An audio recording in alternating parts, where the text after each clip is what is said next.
One, welcome to the show. Welcome to a Mexican Crossing Lines with your hosts, Cindy Gomez-Schempp and Duke Gomez-Schempp. You're listening to 88.1 FM, KPPPLP Fargo Moorhead, where we are adding local color to your airwaves. You can also find us at kpppfm.com. All of our past programs are there if you've missed anything. If you want to know about what we've covered, we've been covering the caravan, the border crisis situation non-stop. And you can find all of our shows at kpppfm.com. Really, all you have to do is go there, go to the search bar, type in the word caravan. I've tried to put the word caravan in most of the shows, and as I'm looking at today's show, I realize I didn't do that. But almost, that you can also look at the shows in order. If you just bring up the Mexican Crossing Lines, it'll show you the latest show at the top, Yep. and it'll go backwards. And all I've been covering is the caravan. So if you want to learn more about that, you can go through all of those shows in order and find it. And tonight, I have an interview I just recently did with Alejandro Orozco, Attorney General, the head of the human trafficking division of the state of Baja California. And I talked to him about this missing child, Jennifer. Jennifer is the little girl that was kidnapped from the Agape shelter. Jennifer Gabriela Gonzalez. She was born on the 27th of December, 2003. She disappeared along with Rosy Garcia Serrano, 17-year-old, that had a baby 1.5 years of age named John Carlos Garcia Serrano. All of them disappeared from the Agape shelter. And I told you the kidnapper, Nicolas Sebastian, excuse me, was being declared. There was a declaration. Oscar El Blue Ramirez was in Tijuana.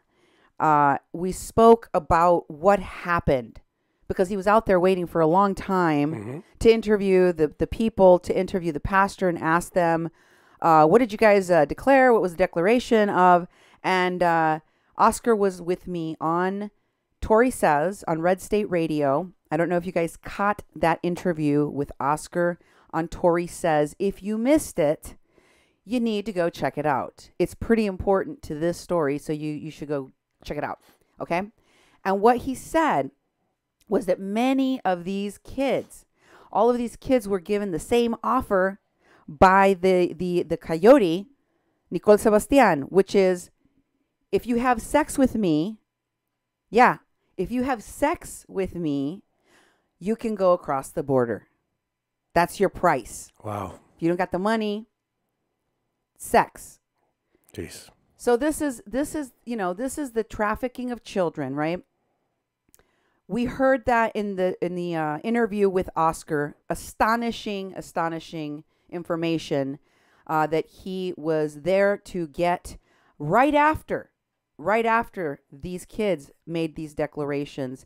And it turned out, as he told Tori and me, that was not enough to go after him. That was not enough to prosecute him. It's a very difficult situation going on down there in Tijuana, in Baja California, but especially in Tijuana, because 90% of trafficking in Baja California happens in Tijuana.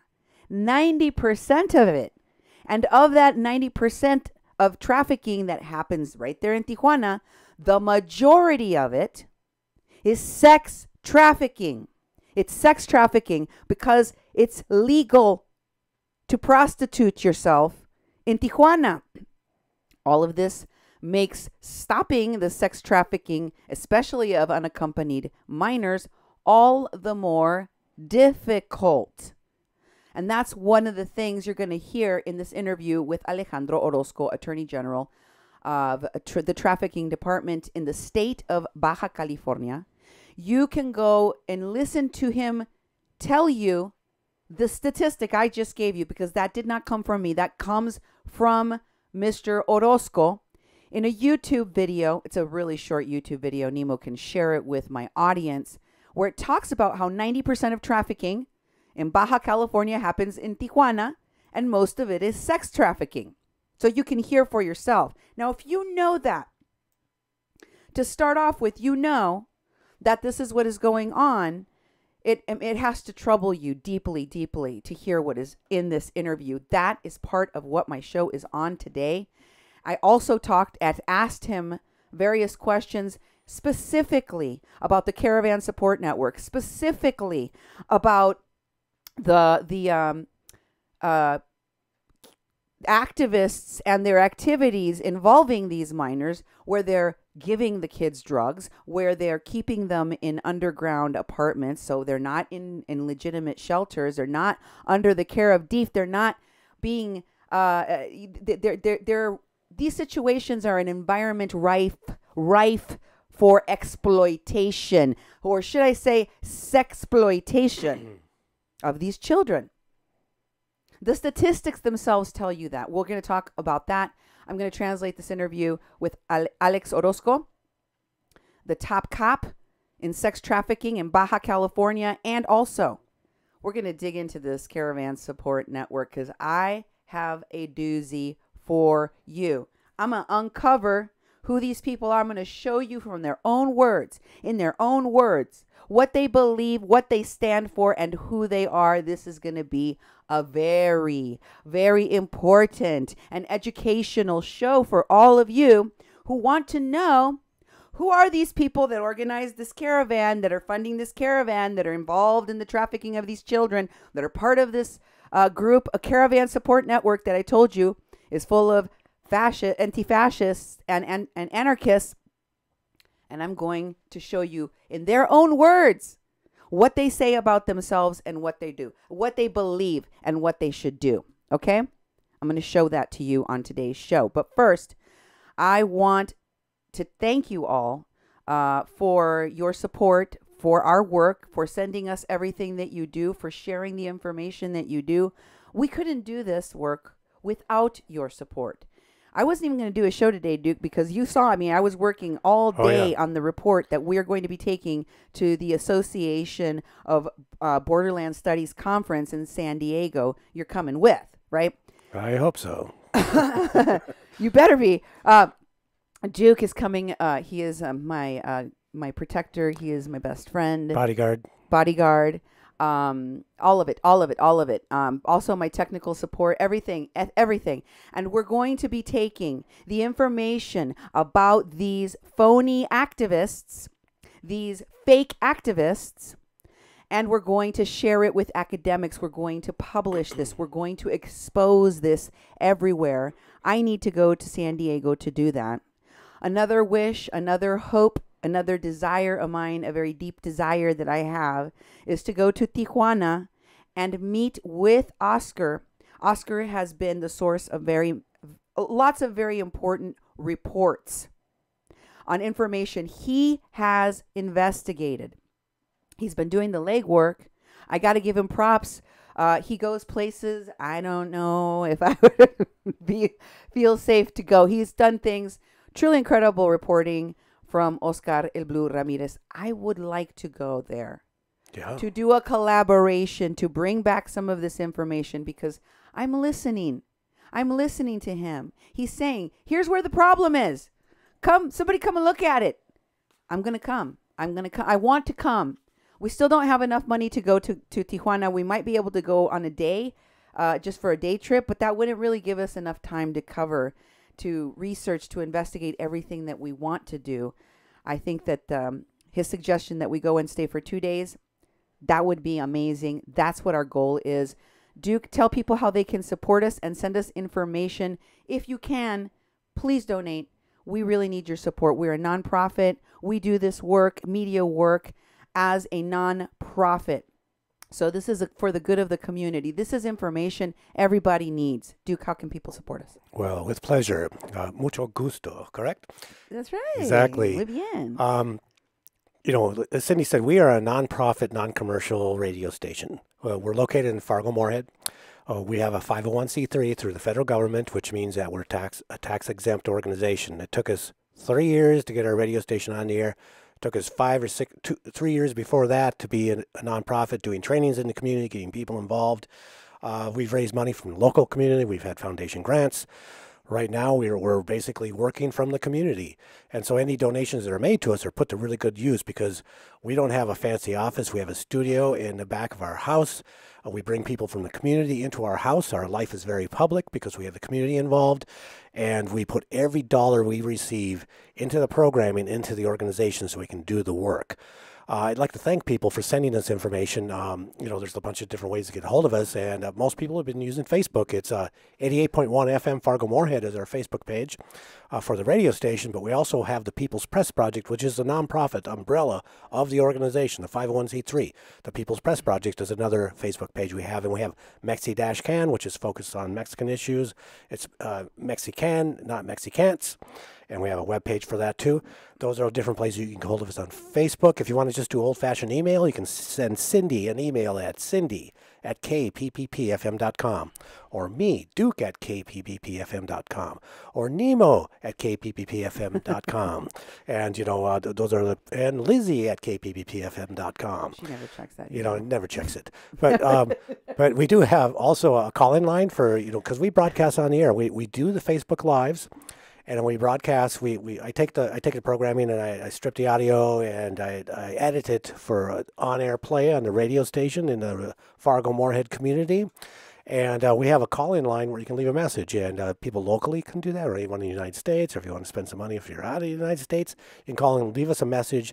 It becomes a voice recording, and sometimes we use them on the air. If you ever want to call that number, it's 701-566-0917, 701-566-0917. Some people call, some people, you can carry on a conversation for 3 minutes if you don't feel like typing, or you can write a message out to us. Now, when you go to kpppfm.com, that is where we have a Mexican Crossing line under programming. We have podcasts, and that's where you're going to find the shows. The most recent shows in the podcast are archived shows. They just archive one on top of another. If you type in Caravan, you're going to come up with 60 programs. But if you scroll down on archives, you can look at the dates. They're all dated. They all have titles. And I do tag everything with Migrant Caravan. And you'll find the videos and the audio files. So it's split into audio, and that's the audio that if we put it on the radio, that's the audio we'd use for the radio with station breaks and so forth. While you're on kpppfm.com, go to the Donate menu tab, click on it, and at the top you'll have the travel fund for Cindy. This is the money we're trying to raise to be able to go to San Diego, to go to the conference is the primary purpose we're going. And then also, we would love to go down to Tijuana and visit Oscar. As I said in the last program, I did not realize how expensive it is out in California. Gas is over $3.50 a gallon, reaching $4 a gallon. What in the hell? And hotels are just $400 a night. We're not staying in one. We have a friend who's letting us use her house. Yeah, Flights crazy. are from Fargo or from Minneapolis, which is 250 miles from here. We have to take a flight out of Minneapolis because from Fargo it's like $800 a flight. It's horrible, but people have been donating to this fund, and we've only got about a week and 4 days before we leave. Dear God. We need to raise just a little bit more money so we can have enough money to eat. Have enough money to take a trolley, have enough money to take an Uber. We're not going to slush fund nothing. We're going to be living off of crackers and cheese and tacos, And so we'd really appreciate it if we went to kpppfm.com/donate. Click on the travel fund for Cindy to go to San Diego. I would love to go. I'd love to be there to be able to escort her around. And I've been to Mexico with her 5 times. Travels across maybe 6, 7, 8 states in Mexico.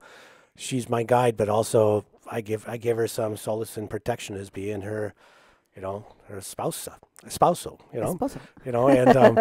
it's very important. We also are partners in working together, and I'm her technical person. I mean, you might see me on this program from time to time saying things, but I'm over here pushing buttons, lifting levers, putting slides up, doing things, lifting the table. I do all that stuff in the backgrounds, and she wants to do some reporting.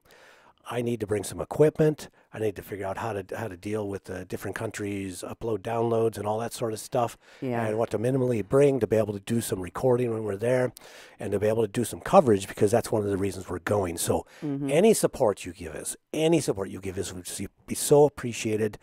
Help us get there. Help us accomplish that. You won't be dissatisfied. We'll bring you some really good stuff. Oh yeah, definitely, definitely. And by the way, I think I know there's a lot of procrastinators that are still doing their taxes. If you donate, it's tax deductible, guys. That's right. I forgot to say that. Yep, it's tax deductible. You will get a receipt. Anyway, let's get right to the show, because I wanted to share this article on human trafficking with you. I know it's in Spanish. Use the Google Translate button. It's from La Voz de la Frontera. It's called Operan. The title is Operan tratantes de personas de forma impune. This was published on Wednesday, the 20th of March of this year, so very recently. And it's got a quote, from the man that I interviewed. He's in this article, and the title means human traffickers are operating with impunity. So far this year, 7 women have been rescued after being sexually trafficked. Okay? This was written by Erica Gallegos. Under the caption for this photo, it says 137 victims were rescued in the last 6 years in Baja California, in the state of Baja California. So then it repeats that, there's been 6 people that have gone, the majority of them women, that have been rescued so far this year, that were being trafficked sexually exploited. And in the last 6 years, they give you the number for the 137 victims. According to the Attorney General for the Justice Department, Hector Alejandro Orozco Alvarado, which is his full name, the head of the Baja California Human Trafficking Division for that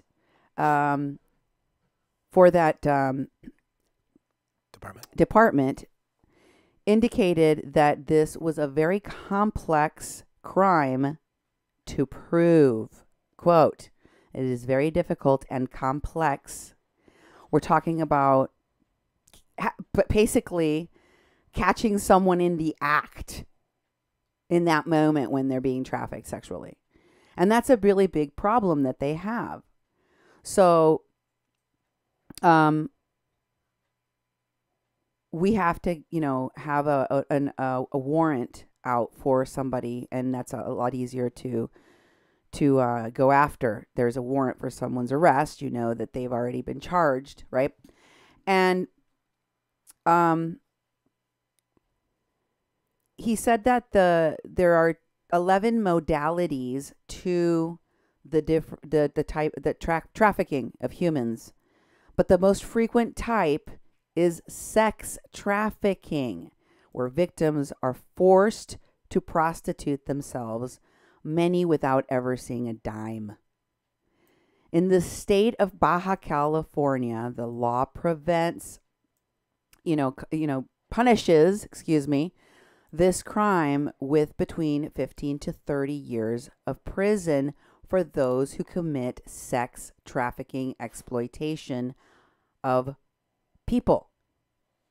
And for those who contract the services of one of the victims of sex trafficking, 2 to 40 years of prison. Wow. That's a pretty big spread. Mm-hmm. So that's the article. I just translated the whole thing for you. It's not that very long, but I thought these were important opening remarks before we listen to my interview. I may have to have you stop it from time to time if he goes too fast. Okay, here we go. All right. I'm ready. This is Are you ready? Here we my go. interview. Soy el titular de la Unidad de Trata de Personas en Baja California. I am the head of the Attorney General for Trafficking in Baja California. Okay, yo le hablé a la mamá I called the de mother esta of niña this little girl para to preguntarle ask her sobre about si ella sabía dónde if estaba su she knew where hija her daughter y was, también and if para she preguntarle knew cómo fue how que ella se enteró did she find dónde out está su hija, porque where her lo daughter primero is, que le because the first thing I pregunté asked her fue was que si sabía if de su she paradero y me knew dijo about where she heard. Can you turn me the recording down a little bit when you turn it back Sure, on? Because sure can. I can't even. It's too close That's in, okay. in I heard- loudness I to heard my you. sound. I heard Okay. you. Okay, here we go. sí, ya me avisaron And que la yeah, she tienen said, I know about en it un now. centro de detención. She's in a detention center Con inmigración, ella with dijo con immigration. She inmigración. said with immigration. Ella me dijo que ella la tenían con She said that inmigración y le immigration pregunté, had her, and I asked her, dígame, ¿usted sabía tell me, did que su you know hija that your se daughter había ido con la had caravana? left with the caravan? ¿O simplemente or did you- la tenía desaparecida? You just thought Y she me was dijo, missing no, or what? yo me No, enteré. she goes, I knew. Ella me platicó, She told le me, dije, ¿no se quedó usted preocupada and I said, cuando weren't se you fue su worried hija when your con la daughter went caravana? with this caravan? And yeah, Y of me course, dijo, he says. Me dijo, And pues, she said, well, mire, yo, look, yo la tenía en la escuela, la niña. I had her in school, and Y ella, pues ya no quiso ir, she ya didn't no want to quiso keep estar going en to la school. escuela. Y me empezó a decir And que she iba a conseguir began un departamento to y que tell se me iba a she was poner a going to get an trabajar. Y yo apartment, le she was going dije, to start no, no working, and I puedes, told her she couldn't eres because una she was a menor de minor. edad. Pero ella, But pues, estaba she determinada que was se iba a determined salir that de she la was going to escuela go and y leave que school, and empezó con que yo me she voy, began saying, yo I'm me leaving, voy I'm a ir, leaving, yo me voy a and conseguir un I'm trabajo going to get a en job, los Estados I'm going to go to Unidos. the U.S. Y pues dijo, no me quedó So más, I couldn't do no me anything quedó else más but que support her. apoyarla. Eso fue como That's me what the lo dijo. mother said, how she said it to me. Entonces, me So, dijo que aparte de eso, en la apart from caravana, that, she said in the caravan, primos, there were iban, cousins of hers primos de ella que eran familiares. that were her family, Me dijo and que ella no sabía del paradero de that esas personas, she didn't know where that que de family alguna was now forma se because habían separado they en had gotten algún separated momento. at Ella some point, supuestamente but she iba a supposedly, reunirse con ellos, they were going to be together. un, They were going to, un lazo con su familia allí stay en connected Tijuana, in que la iban Tijuana, a seguir cuidando, and they were going to ¿no? be caring for her, Pero but se that separaron. Se they separaron had y gotten ya separated no supo somehow, qué and pasó that con she didn't ellos. know what had happened Me to them. comentó She que commented that uno de one of ellos them se regresó had returned a to Honduras y que Honduras luego se and vino that had otra come back vez again con otra caravana. with another caravan. Eso se me hizo What? bien He raro said? porque Darn. And I said, that was really weird. And he says, yes, yes, yes. yo he visto, I've yo seen, he notado que I've hay ciertas noticed that personas there de are las certain caravanas people in the que caravans that parecen ser más como polleros o appear to be like ellos les llaman coyotes. acompañantes. They call them, accompaniers. Sí, pero si vienes acá y estás aquí, ¿para qué te regresas y vuelves a ver? Right, but if you're here already, he said, and then why would you go back to Honduras? I mean, Sufrir todo and then penal suffer. hasta acá, ¿no? Exactamente. Entonces, It's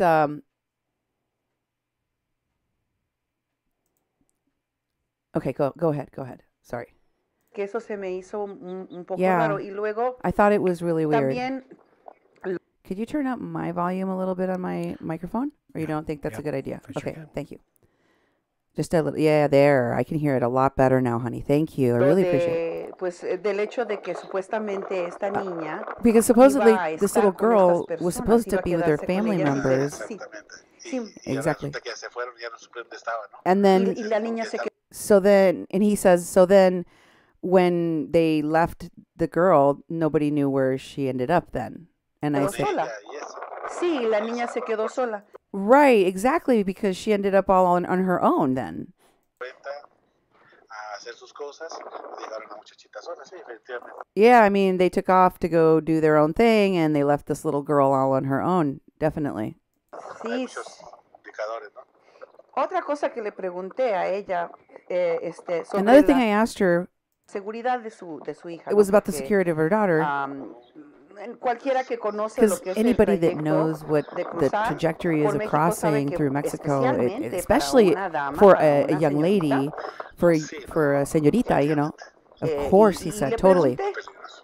So I asked her, no tenía usted were you not worried about your daughter being in the No, que caravan? por fortuna llegó a México sin And she ningún said, gran no, percance, everything y had gone que pretty well. pues She ahí tenía a got los all the way into primos y Mexico ella to todos TJ los días without se much comunicaba. happening, and Todo, that she called her no all the time, había all ni the un time. There was momento never a en que moment no se in which she comunicara. Ella wasn't siempre speaking with her buscaba la daughter. She forma was de always comunicarse finding a way to conmigo. communicate Así me lo dijo. with Era preocupación. her mom. So he says so that she wouldn't worry. Go ahead. Eso fue lo que me dijo. Eso fue lo que me dijo la mamá. That's Ella what the se mom co- said to se me. That's what the comunicaba, mother no said, dejaba pasar ni un that her daughter solo- communicated with ni her un solo all the momento time, en que and no se not a moment comunicaba went by conmigo. that Y she siempre wasn't me communicating decía, back, and she mami, kept tú telling no te me preocupes por mí. that her daughter Yo said, estoy bien. Mommy, Yo don't estoy worry aquí. about me. Yo I'm estoy aquí a fine. gusto. I'm happy No here. necesitas I don't preocuparte. No quiero que need tú to have estés you worry allá about me. I don't preocupada want por you mí. to Yo be estoy over there bien. Yo worrying quiero about estar me aquí. because I want to be Esto here. es lo que yo quiero. That's what I want. Entonces, por eso yo me quedé So tranquila. that's Así me lo why I dijo. felt fine, Y said the le, mom. y And le I was dije, just like, bueno, okay. cuando secuestraron a su When your hija, daughter was kidnapped, este coyote que this se coyote la quiso llevar, que that se la wanted to llevó take her, pues that del did take her albergue en donde ella from the estaba. shelter where she ¿Usted was, estuvo enterada were de you eso? informed of that? Y me dijo And que she said, sí, yeah, que sí that estuvo yes, enterada. she was informed. Pero de esta forma me This lo is how platicó. she told me about it, Me though. dijo, She sí, goes, sí, o sea, yeah, ella me sure, habló yeah, y she me called me, platicó and que she se told iba a me that she cambiar was del going to leave the albergue. shelter. O sea, Oh, la niña so le hizo saber a su mamá Jennifer que ya no called her iba a mom and estar en told ese her albergue. she was going to leave that shelter. Y le dijo And she que told her necesitaba mom una lana, that she que si needed no le some podía money. mandar una Could lana, she- y la could señora she- me dijo que le mandó Could you turn down the recording of my voice a little bit because it's too loud, and I need to be a little bit louder, or maybe we'll just stop it a little bit more. Let's just go. Okay. Yeah, turn me up a little bit more. Is that better, folks? Because I think people are like saying they can't hear me very well. Okay, go. y pico de pesos. And she said she needed some money and so the mom put together about 1,000, and it was more than 1,000 pesos. Okay, go ahead. Supuestamente la niña se los había pedido para que ella Supposedly the pudiese daughter had asked comprar her, no sé qué cosa, o sea, because supposedly she wanted the money because she needed to buy something. lo hizo así como Pretexto, sí. pretexto. Right, so it was a pretext for asking of the money. Ella le mandó el dinero y luego ella se enteró por medio de la niña que And so she sent her the money, and then later she found out through this young lady la niña lo había usado para comida y para that sus necesidades, that the girl had used it for food and for her necessities. ¿no? En lo Para que cambiarse. en lo Right, for her to move, for her to leave the so this is for when she left the shelter. That's what he said, right? que se fue al otro lado, en lo que se fue al otro lado. So, I mean, yeah, exactly, where she moved to the other side, which she went to the other side. I mean, and al otro lado means the other side, which means also over the border. It also means over the border, okay? So I said, yeah, exactly. She asked her for money so that she could cross over, basically. Go ahead. Prácticamente es lo que estamos hablando. Y le Practically speaking, I mean, that's what we're talking about here. pregunté, Sí, sí, sí. So I asked her, porque me dijo Because she la told me, señora que en the lady told todo me, momento su hija her le ha daughter- estado platicando lo que sucede, inclusive le platicó que se iba a ir. Me dijo ella, that, because she told me repeatedly how her daughter constantly called her, was always keeping her up to date on everything, always letting her know what was going on. And did she know? In fact, she said that she called her to let her know about leaving the shelter. So did she know? ya que cuando ella le mandó el dinero, la niña le platicó que estaba con otra muchacha, que era una amiga. Because she also told me that when her daughter did call her to tell her she was leaving the shelter, that she had left the shelter, she told her that she was with this another girl, that she was with another friend. That's the girl, Rosie, that has the 1.5-year-old baby that y'all saw in the video drinking beer. Remember the baby video where the baby was drinking the beer? Yeah. So that was her. Okay, anyway. Amiga de ella, y que las dos, con el favor de Dios, se iban a tirar al otro lado. And that this little girl, Jennifer, told her mom that she was, with the favor of God, going to jump over the border with this girl. Well, with this, they were both going to jump over the border with the little 1.5-year-old baby. Y ella le dijo, no, hija, tú espérate allí en Tijuana otro rato. And she tells me that she told her daughter, no, daughter, don't do that. You stay in Tijuana a little longer. Así me lo dijo. Tú espérate allí en Tijuana otro rato. No lo hagas. Pero que ella... She said that she told me that she told her daughter, don't do it. You stay a little longer. But when I reviewed the audio, because I reviewed it, I listened again to the interview after I talked to this attorney general, and she actually said, this is her exact words. The mother said she told her daughter, wait for things to cool down. And I'm like, what things? What are you talking about? Cool down? How did she? Because she said she doesn't know about the coyote. She didn't mention the coyote. She didn't say that her daughter mentioned the coyote. She didn't say that she knew anything about what happened. Listen to me talk to the attorney general about what the mother said. Another thing I forgot to tell the attorney general, I'm gonna have to try to get a hold of him again so I could tell him this other piece, was that the girl's mother told me, Jennifer said she got beaten by 2 immigrants. She was beaten. A 15-year-old girl was beaten by 2 immigrants. I don't know any details about the beating, and her mom didn't know any details about the beating either, which is really strange. And I didn't remember to tell the attorney general that, so I have to pass that information along to him. I don't know if it'll be helpful or not, but I think you're supposed to try to give law enforcement any detail you think might be important, especially when there's a international kidnapping of unaccompanied minors going on, right? Anyway, go on. Decidió hacerlo de todas formas y hasta que ya estaba en los Estados Unidos fue cuando ella se enteró, porque por medio de migración, que la niña... But, Jennifer decided that she was going to ignore her mother's advice to just wait until the heat came off, or whether it was things cooled off or cooled down, before she decided to cross. And next thing you know, Jennifer decides she's going to cross anyhow. And then she's getting a call. Mom's getting a call from immigration telling her daughter is in a detention facility in New York. Okay, go on. Estaba en Nueva York. Mm-hmm. Yo le pregunté, Ay, caray. bueno, o sea, la transfirieron de Otay Mesa, porque según yo estaba enterada, porque me lo dijo el pastor a mí, esta niña y la encontraron en el centro de detención en Otay Mesa. Que quería... So I said, did they transfer your daughter? Because the pastor that told me that they had found your daughters, these 2 girls, the missing girls, that's how he put it. They found the missing girls. They're at Otay Mesa. And did you know about that? Did your daughter get transferred? Saber si usted se enteró por medio de su hija cómo cruzó, con quién cruzó, cómo fue el trayecto. Si está tan enterada como dice, ¿no?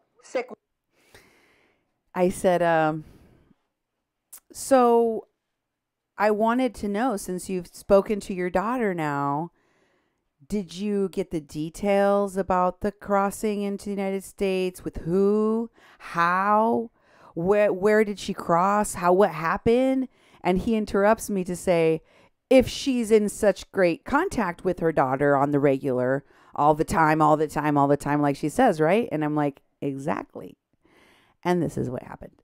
Seguramente su hija le platicó cómo fue todo, ¿verdad? Y me dijo, no, a mí no me dijo nada de eso. Surely, as you say, I said to this attorney general, surely, as you say, if she's in constant contact with you about everything that's going on, she must have told you about how she crossed and who crossed her. And she's like, oh, no, I have no idea. She didn't say anything about that. Yo no estoy enterada de nada de eso. Eso sí, ¿no? Eso sí, no.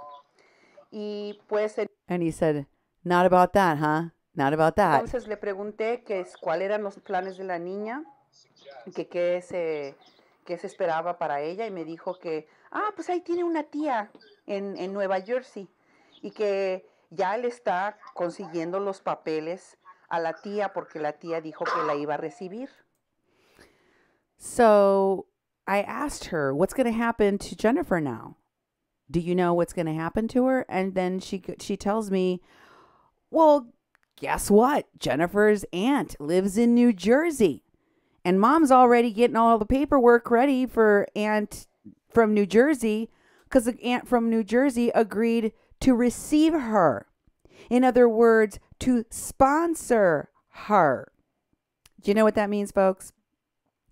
Likely when they crossed together, because these two girls and the little baby were all together, and they were with some other people. But they crossed together. And when that happened, this young lady already, I'm giving my opinion on this, okay? I'm trying to recreate the rest of what happened here, but I believe that this young lady was like, oh, I have an aunt in New Jersey I need to get reunited with. That's who I'm here for. And so they sent her there. That's my guess. That is my guess. But go on. Entonces que no sabe cuándo exactamente vaya a salir la niña del centro de detención de Nueva York, pero ya está la tía preparada. So she didn't exactly know when her daughter was getting out of the detention facility in New York, but the aunt was ready to go. Y ella le está mandando los papeles And she's necesarios sending para her que pueda hacer los trámites the papers. que necesite para... So she... Para recuperarla. Sí. Ok. Bueno, pues qué historia, ¿no? De madres. Digo, no hay que... So wow, that's what a story from a mother. A mother. I mean. ver también la situación de ella allá y todo el contexto, ¿no? De cómo lo viven. Pero uno desde acá, pues no haría uno eso con sus hijos, ¿no? I mean, we'd have to know, obviously, in full context, he says. This is the Attorney General speaking. He goes, obviously, we'd have to know in the full context what her life is like back home. But for us here, in this country, from our perspective, like we wouldn't do that with our kids. Ahora le voy a platicar que le voy a platicar que también le pregunté, se me olvidó este detalle. Le dije. So I'm going to tell you, I also told her something. I forgot to tell you about this detail.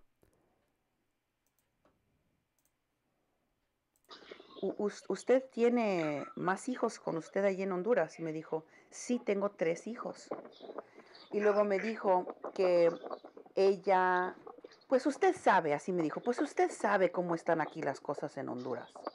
Que uno batalla y casi se tragaba las palabras, pero me quiso decir que ella no podía con todos, que no podía con todos. So I told the Attorney General that I asked her if she had other kids because I wanted to know some of that context. So she told me, yeah, she had 3 other kids. And then she proceeded to tell me, you know what it's like here in Honduras. We struggle to make ends meet.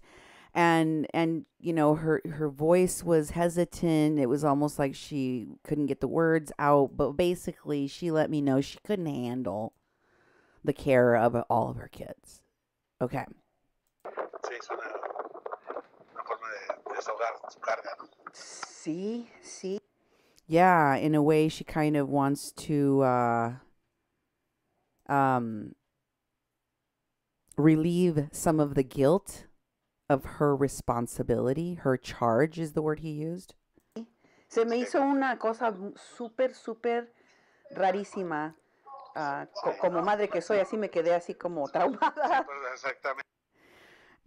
Yeah, I thought it was super weird that she would say that to me. I mean, as a mom, it kind of traumatized me. And he said, yeah. Sí, le entiendo.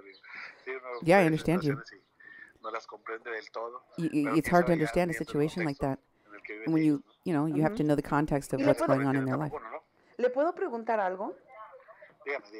Quería saber Can cómo I está ask you esta something? situación en México, que me platica el pastor que los niños no pueden declarar en contra de estas personas que cometen crímenes en contra de ellos.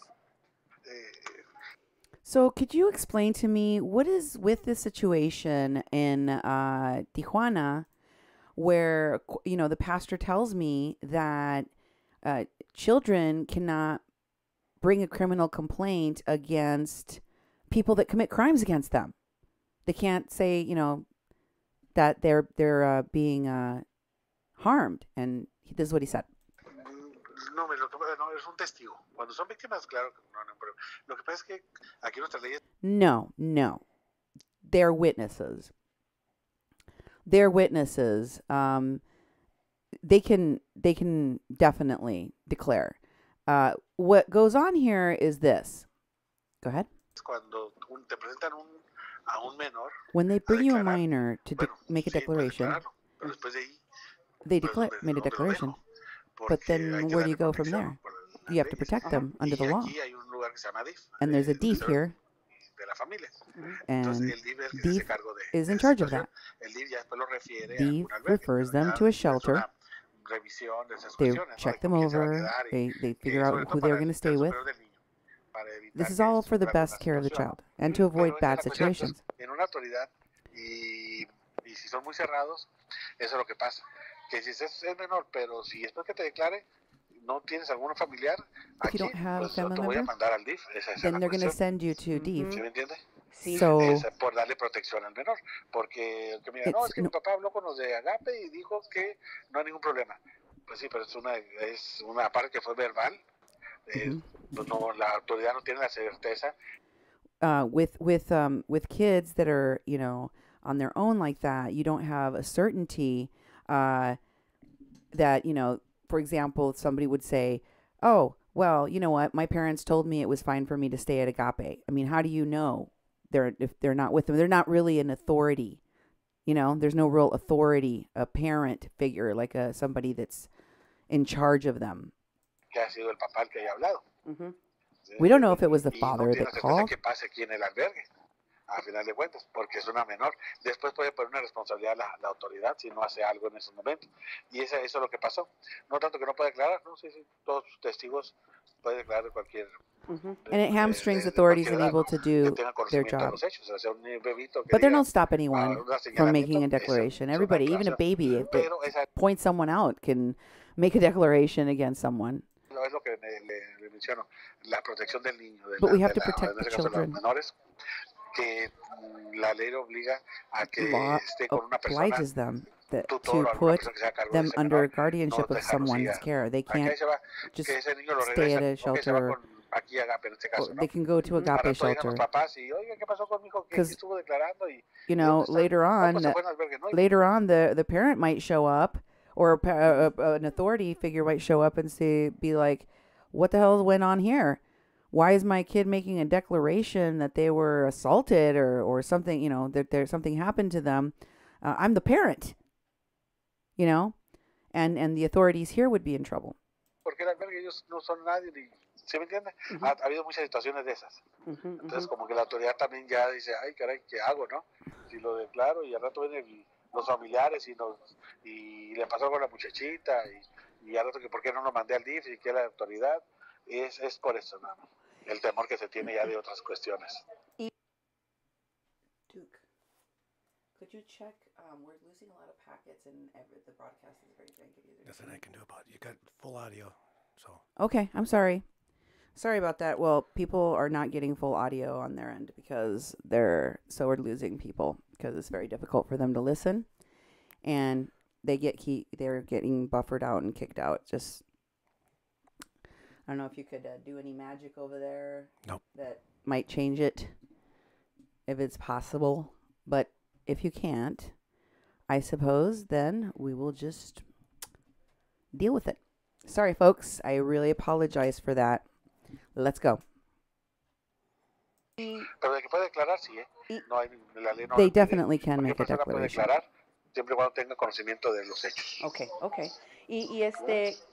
Hablando del tema del DIF, So speaking about the según DIF, esto, according el to pastor the tenía pastor, un niño ahí que there was se a llamaba child named Carlos that was staying at a shelter. y este niño fue secuestrado por un grupo This de child was activistas kidnapped by activists in the United States, americanos American que estaban activists that proporcionándole were droga giving him a drugs. miembros de la caravana, They were giving de los drugs to the cuales estaban caravan. allí en el albergue del Some of pastor. the ones that were at the Y- shelter with y the estas pastor. personas, And these people fueron detenidas por la were detained by policía. the police. No les hicieron nada. Nothing was no done to pusieron them. ningún cargo en contra de estas personas americanas que fueron parte No del charges secuestro came del against niño. these American activists Y involved with cuando the kidnapping of this retomaron al child. niño, lo When entregaron they con el got the DIF. kid back El niño se fue a with the un police, albergue del DIF y se escapó de ese albergue. and he was put in the solo care para of DIF, and then reencontrarse con he escaped from that miembros de shelter, la caravana migrante, que de las and he ended mismas up in the personas same que se lo hands habían of the llevado, migrants that were y working with the aparece activists that otra kidnapped vez him en in the los first place. Estados Unidos, Then he shows en up un in the United States. albergue, He's en un spotted in the centro de United States detención en at San a Diego. detention facility in San Diego. Entonces, la So pregunta my question is, es, ¿qué tipo de control se tiene sobre what kind of estos albergues control del DIF? do you ¿Y have cómo over es these posible DIF que este niño shelters? se escapó? And how did this kid, how was it possible that this kid escaped? Realmente ahí lo que había sucedido cuando tenían ese asunto, seguramente el niño, imagino que era un jovencito, Sí. no quiso declarar en contra de las personas. So, you know, what happens in a lot of these cases, and I'm sure that this kid was, you know, a teenager, an older kid, they refuse to bring charges, any kind of charges. They refuse to do it. Eso es lo más seguro, porque volvió con ellos. Si hubiera declarado en contra de ellos, no hubiera regresado.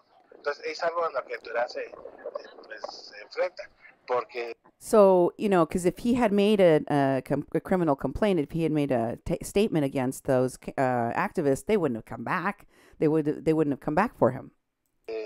Nosotros podemos saber muchas cosas. So that hamstrings us. Es que nos dijo el de la albergue, nos dijo esto y lo otro. Pero si la víctima, en este caso era el menor, y él no nos dice que estaba siendo corrompido de alguna manera con droga o todo eso, pues es difícil llevar a alguien a un caso. We can know a lot of things, you see, because we can hear, like, people at the shelter here, or somebody from, you know, like the pastor could tell me, oh, you know, this child is being corrupted with drugs, they're being exploited, etc. But if the victim doesn't tell us the information, if the victim doesn't want to make a complaint, then we can't proceed. Porque la misma víctima no te lo está diciendo. Por vínculos de amistad, porque está amenazado, lo que usted quiera, pero no te lo dice la autoridad. You know, they don't want to talk to the police. The victims don't want to tell the police what happened to them, because they have some friendship with some of the people involved in trafficking them, or because they're threatened. You know, there's a variety of reasons, but they're not telling us, the authorities, what happened to them. Seguro. Y yo creo que fue lo que pasó aquí. I think that's what happened in this case. Es que no, así que les guardó fidelidad. He was faithful to them. He said nothing against them. No fueron llevadas a juicio. And that's why, Y sobre lo que me dice, because he remained loyal to them and didn't make a declaration against them, that's why they weren't charged. Los deriva a otros albergues porque no tiene la capacidad de tener a todos. With regard to DIF, these kids are farmed out to different private shelters because they just don't have the capacity to hold all of these people in their own facilities. Los niños ahí, y en los lugares donde los tienen, pues a veces pues no son cárceles, ¿no? Al final de cuentas. Sí. Sí, los niños pueden, en una de esas, si ya están más grandes, imagino que ese chamaquito era de 15 para arriba, ya tienen más forma de buscar irse, ¿no? Ese es un problema que tienen. And when they're at these shelters, you know, at the end of the day, the shelters are not run like prisons. And this kid was probably, I'm guessing he was 15 and up age. So, you know, they have a way of searching for their own exit plan if they're not happy where they are. Porque al final de cuentas, pues no es una cárcel, ¿no? No puedes tener niños como una cárcel. You can't keep kids as if they were like in a jail. Pero no tenerlos como si fuera una cárcel, encerrados en 4 paredes, you know, just locked up. horas del día. Ustedes tienen una investigación montada sobre el contacto que tienen y el control que tienen estos activistas americanos dentro de los albergues mexicanos, porque una de las cosas que descubrí en lo que estaba reportando sobre este niño Carlos. Do you have any idea of how much contact or access American activists have with these shelters here in Tijuana? Because one of the things that I have discovered through my investigations is that fue que el pastor me entregó conversaciones de WhatsApp en donde estaban comunicándose, organizándose todos estos activistas, y allí comenta una de las activistas que también es trabajadora sexual, que se llama Lilith Sinclair, que ella estaba llevándose a este niño a dormir con ella en su carro. Que, for example, the pastor gave me a bunch of WhatsApp conversations in which they were organizing the caravan. They were organizing themselves and talking about their work with the migrants from the caravan. And one of the people that was in those conversation, a woman by the name of Lilith Sinclair, that's not her real name. She's a sex worker. And he goes, oh. And I said that she stated in the conversations that she was taking this boy to sleep with her in her car. Ellos opinaban que las autoridades mexicanas estaban haciendo un trabajo muy pobre con estos niños sin acompañamiento. And she opined within this conversation, in addition to that she did not believe, and many of these activists felt the same, that they do not believe that the Mexican authorities are doing a very good job with these unaccompanied minors. Y que era muy preferible que ellos los tuvieran en casas o departamentos que ellos les rentaban a que fueran entregados con las autoridades mexicanas. And that it was much more preferable for them to be housed in these hidden, paid for by activist apartments and rooms that would it in the end prevent Mexican authorities, from these kids falling into the hands of the Mexican authorities. Finalmente solamente los iban a meter en albergues que operaban más como cárceles que como albergues, y que terminaron. Who would only take these kids and put them into these horrible shelters, which they said operated more like jails than like shelters, which is the opposite of what he just said. You just heard him say the opposite of that. Deportados. Ustedes saben acerca de eso, and that in the end, all you were going to do is deport all of these kids anyway. So did you know about that? Do you know how much contact these? Para investigar todo eso.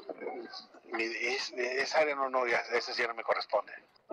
Esa sí ya no le mentiría, ¿no? Si le dijera que sí o que no, porque no es mi área, al final de cuentas. Y ahora sí que tengo mucho trabajo por acá. Para buscarle de ese lado. Okay. That's not my area. That's not my. Yeah, I don't even know, because he said I have a lot of work. So I have enough work without trying to figure out what you just talked about. So he's like, nope, that's not what I do. And I was like, well, if these children are being kept in these hidden apartments by American activists, they're, the opportunity for exploitation is there. It's there. So are they doing anything to check it out? Sounds like that they don't. They could. Go ahead. Allí no sabría quién podría ser la autoridad que investigue eso. No sé si fue la Procuraduría General de la República. I don't even por know ser what cuestiones agency would federales, investigate porque that. esos asuntos vienen de otro país hacia acá. Ellos podrían ser. No sé si The tengan la Federal capacidad de Attorney hacerlo o General, no. or I don't Digo, know. porque a nosotros nos corresponde más bien en este caso trata de personas y lo que son We're los secuestros de migrantes también. I'm only, my department is only in charge of doing trafficking and missing migrants, disappeared migrants. Eso estamos nosotros. That's what we do. Según las pláticas de estas personas los grupos de WhatsApp, comentaban que ellos tenían conocidos, comentaban el nombre y la información de los albergues en donde ellos tenían contactos, pues. In the conversations in the WhatsApp chat, these people commented that they had contacts for different shelters where people would take migrants and unaccompanied minors. Se me figura a mí que ellos tienen acceso, y lo he comprobado con mis investigaciones, tienen acceso a muchos de estos albergues y fácilmente me imagino que podrían haber encontrado en cuál se estaba quedando el niño y haber hecho contacto con él para volverlo a secuestrar. So, they could have easily, and I've confirmed this through my investigations, that they do have contacts. In fact, in many cases, they are managing or running shelters in Tijuana, the activists are.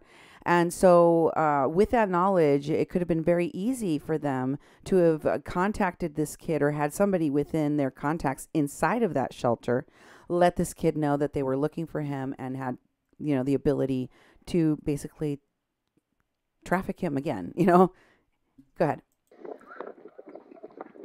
Es posible, sí es posible. Sí, Yeah, porque it's possible. los albergues, bueno, tienen las personas, pero no es tan confidencial que digamos, ¿no? Hay albergues que si son confidenciales, sobre todo con los delitos de trata de personas, las víctimas sí están en un albergue que no saben la persona dónde está. Son clandestinos, por decirlo de manera, para que la gente no conozca y no pueda ir a recuperarlo. Pero cuando son menores normales, esencialmente no creo que no hay tanto control como eso, ¿no?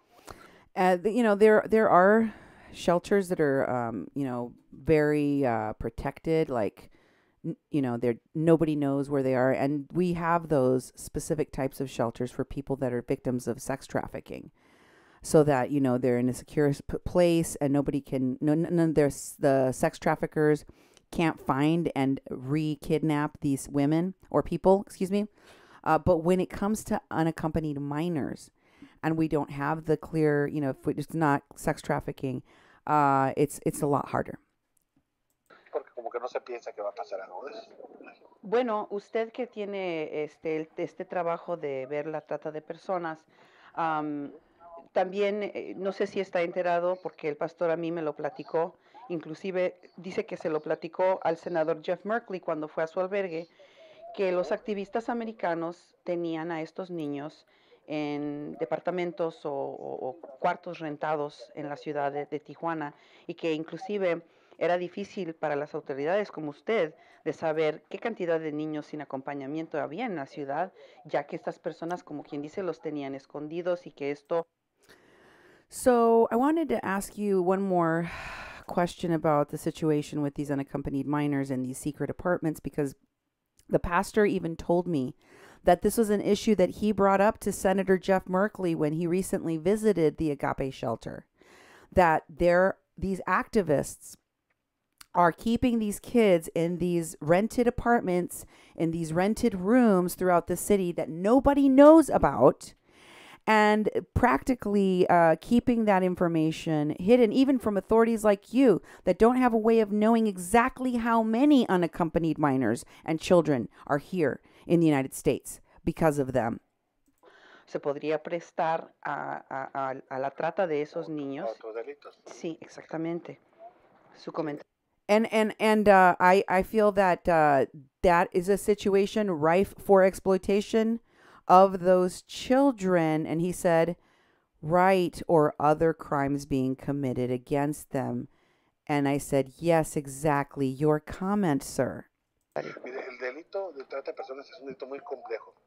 Nada fácil de investigar, nada fácil de denunciar, porque muchas personas lo ven. Puede ver los vecinos que están en el mismo departamento. Puede ser el vecino de enfrente y está viendo la situación y ni se dan cuenta. Ni saben que puede ser ese tipo de delitos. Y como ni saben, a veces no lo conocen, hay mucho desconocimiento. Pues, let me tell you, he said, sex trafficking or trafficking of people is a very, very difficult crime to prove, and it's very difficult to investigate. Many times it's happening right under people's noses, and they have no idea that it's happening because they don't know what to look for. They don't know what that crime looks like in most cases. And so it could be happening right in front of them. It could be they could be living next door to someone that's being sex trafficked, and they wouldn't have any clue that it's happening. Menos lo van a denunciar, ¿verdad? Nosotros pasamos mucha campaña, mucha prevención. De hecho, vamos a hacer un trabajo de prevención aquí con el pastor. Sí. And you know, that why would somebody report the crime of sex trafficking if they can't even identify it? Which is why we're trying to do a campaign to educate people. Which is why one of the campaigns I'm going to be doing here with the Agape Shelter, Pastor Albert, to educate people of what the signs are of sex trafficking so people can identify it and report it more often. Para que la gente conozca el delito de trata de personas, que conozca que tiene derechos, que puede ser ayudado aquí, como en Estados Unidos también. So that they learn what their rights are. Tenemos mucha relación. De hecho, venir personas a Estados Unidos para hacer una tipo de campaña que también tenemos entre los dos, para que la gente. In fact, people from the United States are going to be coming here to Mexico because we're doing a joint venture to get this information out. Para que aunque esté aquí, llegue a cruzar, llegue a ser víctima, puede hacer ahí en Estados Unidos, puede denunciarlo también. O sea, todo eso vamos a verlo porque la verdad que es mucho desconocimiento del tema. Y ya les... And people need to know that they have rights to make criminal complaints against traffickers here and in the United States. So somebody that was, trafficked from one country to another, or you're not in the country that you were originally kidnapped from or trafficked in, you can still report the crime if you're in the United States. So anyway, there's a lot of unknown information for most people on both sides of the border, and we have to do more to educate people to do prevention. Especially, what authority did it go report it to? Who do you complain about it? So that's why trafficking is such a hard crime to investigate, to charge, to punish. And a lot of it goes on in private property and private houses, and it's very hard for us to investigate. Okay, I understand. I would really love to see that work that you're doing to do a PSA, or and the United States should have that information. I would like to share it so people can learn how people suffering, being victims of sex trafficking, have a way to acknorage it, or yes, exactly, whether it's happening to them or someone else. I really appreciate your time. Do you have any questions for me? No, thank you.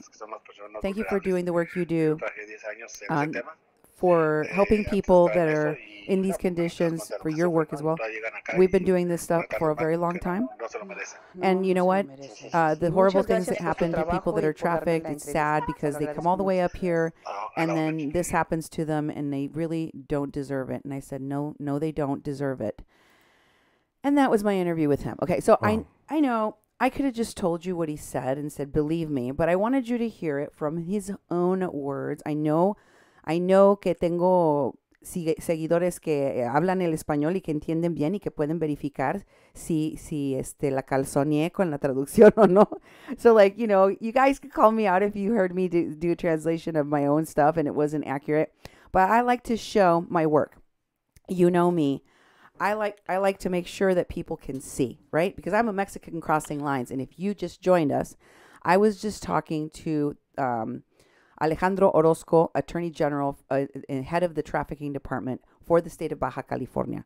And you're listening to 88.1 FM, KPPPLP, Fargo-Moorhead, where we are adding local color to your airwaves. And hosting along with me is my amazing husband, Duke. Yeah, and I think I've isolated the problem.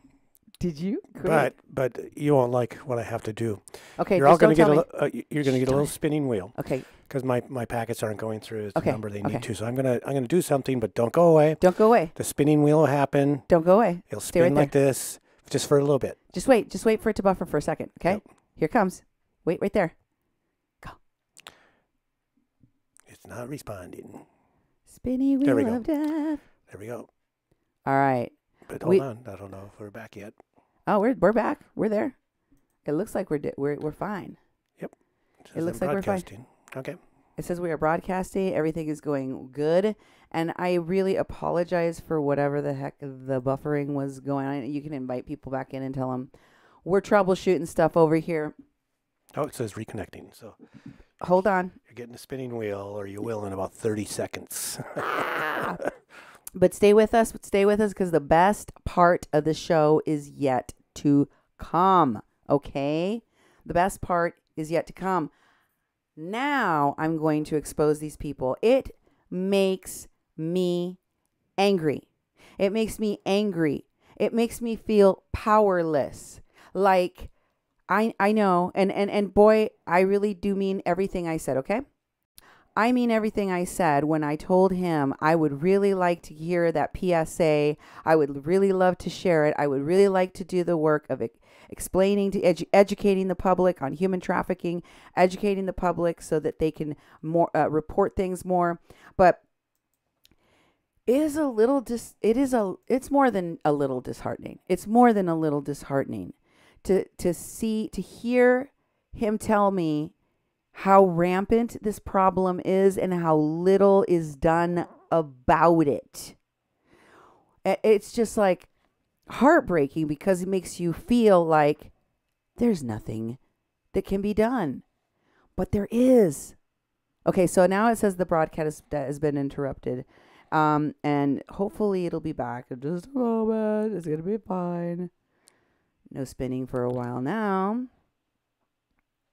Still waiting. It looks like we're still broadcasting. Everything seems to be right. Yep, it's on. Okay, we're good. We're good. We're back. Hopefully. I am so sorry, folks. I think things are going to work so much better now, and you're going to appreciate it. I know we went through a little patch there, but we're back. We're back, and we're better. We're doing it to improve your listening and viewing, and I know there's a lot of people that report our stuff and try to attack our IP address and do everything they can to keep us from broadcasting the truth. But you know what? I'm still not quitting. I'm going to keep doing it. I'm going to keep telling you what you need to learn, what you need to know. If your stream is running better now, if everything is improved, you're welcome. Tell everybody to come back. I am going to teach class. Class is in. Here we go. Okay, so now that you know about the problem with human trafficking, now that you know what these folks are involved in, now that you know what is happening in these caravans, and yes, it is a problem. You've heard it over and over again about what's going on with this caravan. Human smuggling is huge, huge, huge, but there's also this other part where there is sex trafficking. That is the biggest part of the human trafficking that actually goes on in the city of Tijuana. And I told you why. And I told you the Attorney General of the state of Baja California is the source of that information. So now let's look at the Caravan Support Network page. I am not going to show all of it to you, but I am going to read to you some of the identities, and I'm going to share the link so you can read along with me. This is a treasure trove. If I was you, because these people identify themselves and what they're doing, they identify themselves and what they're doing. Go look at it. Open it up in a separate window. I recommend that you screen capture the whole thing, the whole thing. Do it now. Do it immediately. This is the link. These are the identities of many of the leaders of the Caravan Support Network. This same organization working with the lawyers that are doing fake marriage certificates, faking information to be used in fake asylum claims. This is the same group of people that were giving drugs to the caravan. This is the same group of people that caused an ugly standoff between the Mexican federal police and the caravan in Viento y Marea. These are the same people that organized the migrants to go and close the border crossing and get into violent clashes with the Border Patrol. Same people. So we should know what they do with their own words, folks, in their own words. Okay? I'm sharing it again. You should go to this link. Check it out for yourselves. It's a long read. I want you to read all of it. I want you to read every bit of it. By the way, remember that Pueblos Sin Fronteras, remember that lady, the mother, one of the migrant caravan ladies, she claimed she was forced to storm the border. Forced. After a Soros-funded group pressured her to do so. It is an article link I will share with you. These are some of the shenanigans, not all, but some of the shenanigans that this group was up to. What I have on the screen right now is important, okay? Because he's talking about what he is doing. This is one of the main leaders in this group, and he says, "Greetings all, my name is Joe Plouffe. I've been a political activist most of my life. I was usually one of the people at the head table taking testimony. At times, I've even allowed a gavel. I was even allowed a gavel. But once arriving at Standing Rock, I began to change. It has all been about justice, equity, and fairness in my life. In addition to that, it is now about climate change." Listen for the keywords, folks, okay? Pay attention, please. As the founder of Camps Arising, you're going to find out one of the most important people and what they're connected to, what they've done in the past. I mean, this is a gold mine. Are you recording? I'm not going to have the ability to show you the whole thing. Why? Tell them why, Duke. Tell them why it's a pain in the tuchus. Explain it. Yeah, it's too long. It doesn't show on the screen. It goes, whenever you get these pages that have a lot of text that go, it's like our window is only this big. They go way over here and over here. Then we have to be all janky and move it back and forth and try to go up, down, sideways and stuff. You know, I never like when things are designed that way on web pages, but that's the way it renders. That's whatever it was on that you're sharing a link with. That's the way the software rendered the text. And it just makes it hard for us to do our show. But you know that I have the whole thing, right? Oh, yeah. You know that any of you who want it, any of you who can't screen capture this on your own, that want me to send it to you, DM me, email me. Duke, how can they get a hold of us? Tell them. Oh, yeah. Like I said earlier, you can email Cindy at kpppfm.com. You can email me at duke@kpppfm.com. You can go to Facebook and go to 88.1 Fargo Moorhead and basically go on that webpage and or on Facebook. And like we said earlier, that's been the most favorite way of people to be able to get a hold of us. Facebook is pretty good at allowing us to send attachments. And it doesn't seem like there's a limit where, I don't know, those of you who have been using Gmail for a while, they at some point, if you don't empty your email, Gmail will say, "Hey, you run out of space, delete some messages." And so you have to decide what messages to let go, what places with attachments to let go. Or you can pay $1.99 a month and get a terabyte of space so you can not have to delete your email. But then you're paying a couple of dollars every month. Mm-hmm. Facebook hasn't done that yet. I don't want to give them any ideas, but that's one way of sending it. And most people do it that way. But you're totally welcome to use email if you like. Okay. So here I go. If you want a copy of this, otherwise, go to the link, go to this page. This is where all of the people that are part of the now called Border Support Network, previously called Caravan Support Network, previously called #Asylum Seekers Caravan Support Network, previous to that called Occupy ICE, founded by Evan K. Duke III. And this group has all of these people from the Border Support Network, most of the most important ones that are leaders leaders of this, introducing themselves and everything about themselves, their history, what they're working with, what they want, everything. This is important. What does it say? So this guy says he was the founder of Camps Arising. It is my belief that movements to the left of center must have infrastructure to continue. We will not have the money the right can tap into through corporations, so we must make it up in ongoing infrastructure. Good to see so many that I know and those I hope to. Okay, I want to make sure that people can hear me really, really good. Then a person named Robert J. says, I'm Robert J., relatively recent activist with ties to Occupy ICE Detroit and Metro Detroit Political Action Network. I tend to handle a lot of media relations and propaganda work in addition to some tactical duties during direct actions. That's called civil disobedience, folks.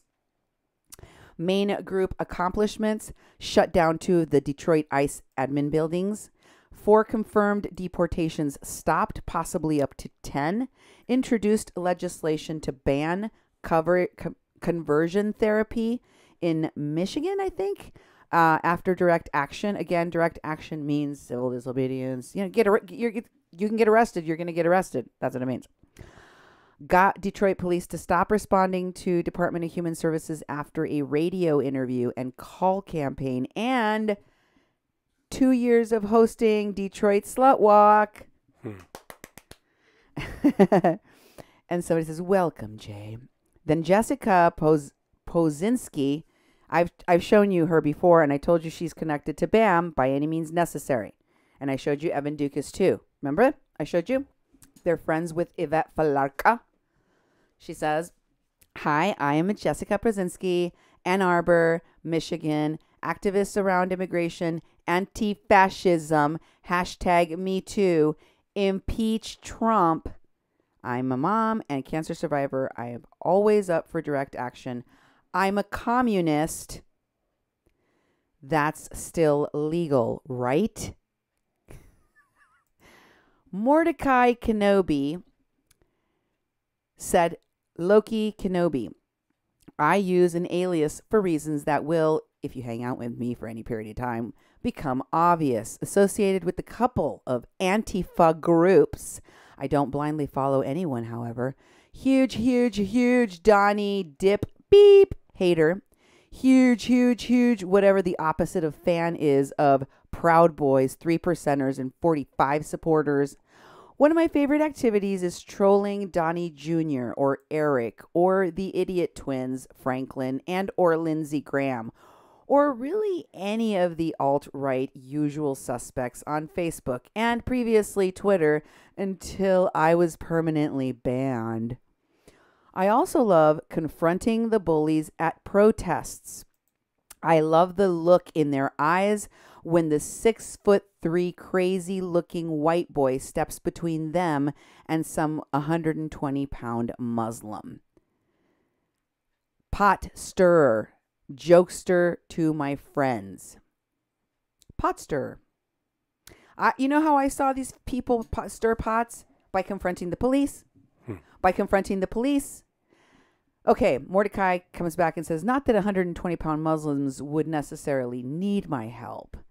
And someone else says, okay, I'm just going to skip those secondary comments. Lilith Sinclair chimes in, gotta protect the tiny troops, she says. Chauncey Walker says, I can't give my anarchist name, otherwise I'll dox myself. Just know I'm down for my set. Okay. These folks are admitting, I'm using a fake name. By the way, I'm an anarchist. Why would you need to hide your identity if you're do-gooding? Yeah. Why? Because are we still having problems again? No. So many are doing things that are not right, that are not okay. Okay. So now somebody, I don't know, that looks like Russian. That's not an alphabet. I know. I don't know what that is. He says, I'm Falco, she, her, Nashville Antifa, and Antichrist Black Cross. What the F is that? Duke, what is Antichrist Black Cross? What is this? I have no idea. What is it? I don't know what that means. Okay. Homework, folks. Homework. There's a lot of stuff in here I had never heard of before. We need to find out what it is. The Clan Zapatista. I don't think any of these names, a lot of these names are not real. We know that, right? We know that. Lilith Sinclair's name is Kiara Janae Horsley. I keep finding out their real names. And then I love to tell everybody what they are. You're not Lolly B. Yeah. Your name is Laura Christina Livingston Berger. And you know it. Mm-hmm. So, Declan Zapatista says, Declan, she, her, Ohio Anti-Racist Network. My partner and I are de-arrest machines together. My work includes Occupy ICE, prison reform, and abolish. And I was an organizer for Charlottesville 2017 and 2018, also running Richard Spencer out of Lansing last March and ending his college tour. She's taking credit for that. Declan Zapatista.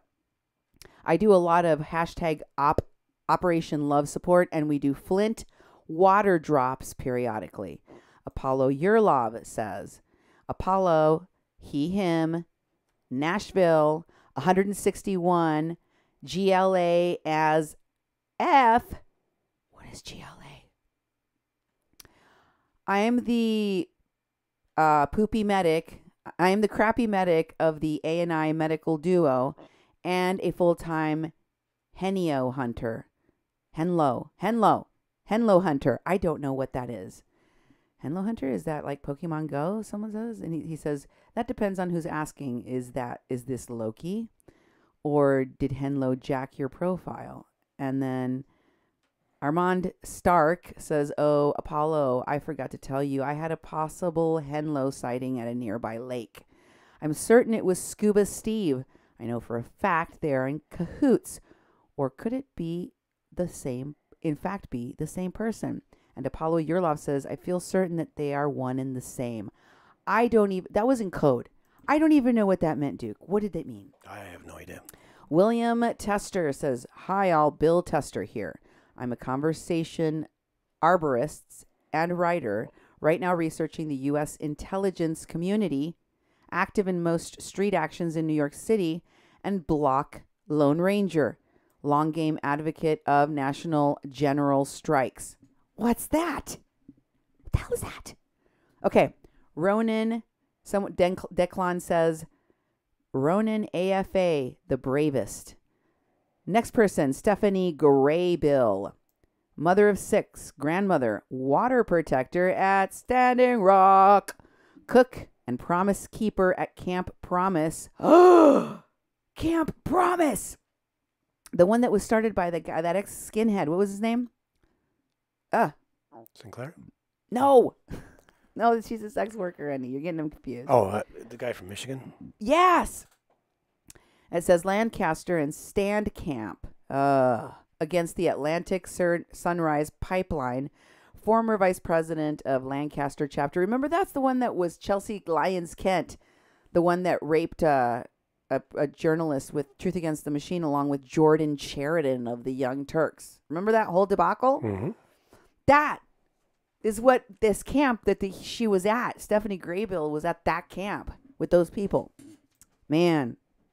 All these people. Told you. Been following this nonsense since Standing Rock. And then it says that they are against the Atlantic Sunrise Pipeline. Former vice president of Lancaster chapter of AIM, American Indian Movement, in the house. You see that? Spent some time in Minnesota and Wisconsin in solidarity with those fighting Enbridge and Line 3 and Line 5. The pipeline fights, the pipeline camps. I'm here to help to the best of my ability and network to those people who can fill or assist in roles I cannot. I support you all. One love. Any water protector is my hero, says Mordecai. Okay, anyway. going on. I'm going to try to skip over some of this to make it shorter and just do the introductions. Some of the information when they talk back and forth is pretty interesting. I would recommend you go read every single word. Yeah. And I mean every single word. At least screen capture all of it. All of it, all of it, all of it. Do it now. Nemo, share that link again. Share it a million times. These folks need to see this. This is like a who's who of a-holes. Yeah. I mean, all of their information in one location. They should probably go get it now because, releasing this is the whole leadership can tell us who you are and something about yourself. This is some juicy stuff. Juicy. And I'm going to share it with all this town. I'm going to make sure everybody knows your names, your profiles, where you live, what you do with. We'll figure it out. We'll get to the bottom of it. I figured out most of these people, even the ones that go by fake names. Mm-hmm. We figured you out, Kiara Janae Horsley. We know what your real names are. Come on. Megan Berg says, I'm Megan. I F with socialism. Prefer to do things related to water rights, LGBT, repro rights. But with the current climate, that's expanded to immigration protection and anti-fascists. No group affiliation, just friends I've made along the way. The block is rough for me just based on crowd anxiety, but I am arrestable, so I know my place.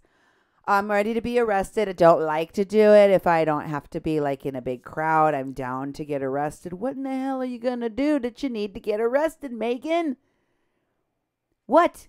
And somebody, Robert J, right underneath, points up at her post and says, bravest member of Occupy ICE Detroit. Thank you for telling us, Robert J. Next, Kelly Elizabeth Clausen says, I'm Kelly and I'm an artist. I make customized banners, tees, signs, puppets, etc. for local and national activism events. If you know what you want to say and it's against this administration, I can help you say it beautifully. Contrary to one of Trump's Twitter rants, professional signs can be made at home with love. These are all abolish Trump, impeach Trump, abolish ICE, people, all of them, Make sure you notice the prominence with which this is part of the conversation. Another person says, Ezra Steele, spelled Ezraye. Maybe it's pronounced differently. Ezrea. I could be saying it wrong. Steele. I'm Ezraya, pronounced Ezra. Oh, well, there's the phonetic spelling. Thanks. Should have put that in your profile.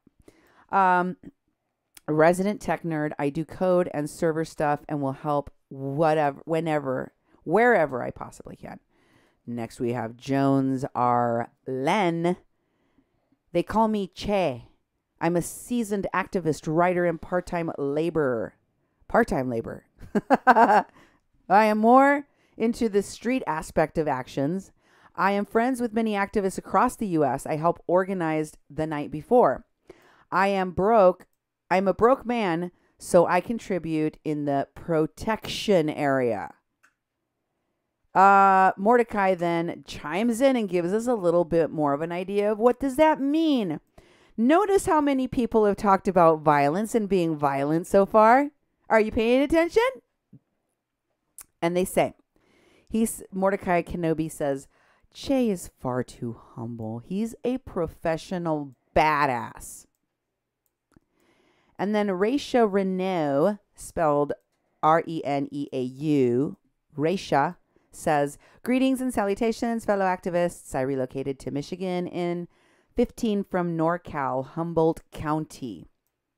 In 2015 from NorCal, Humboldt County, where I owned and operated a small organic farm for 23 years until, due to climate change, facing extreme drought and hellacious fire threats, I sold while I could. I'm so grateful to have found my home in Michigan, the Great Lakes region.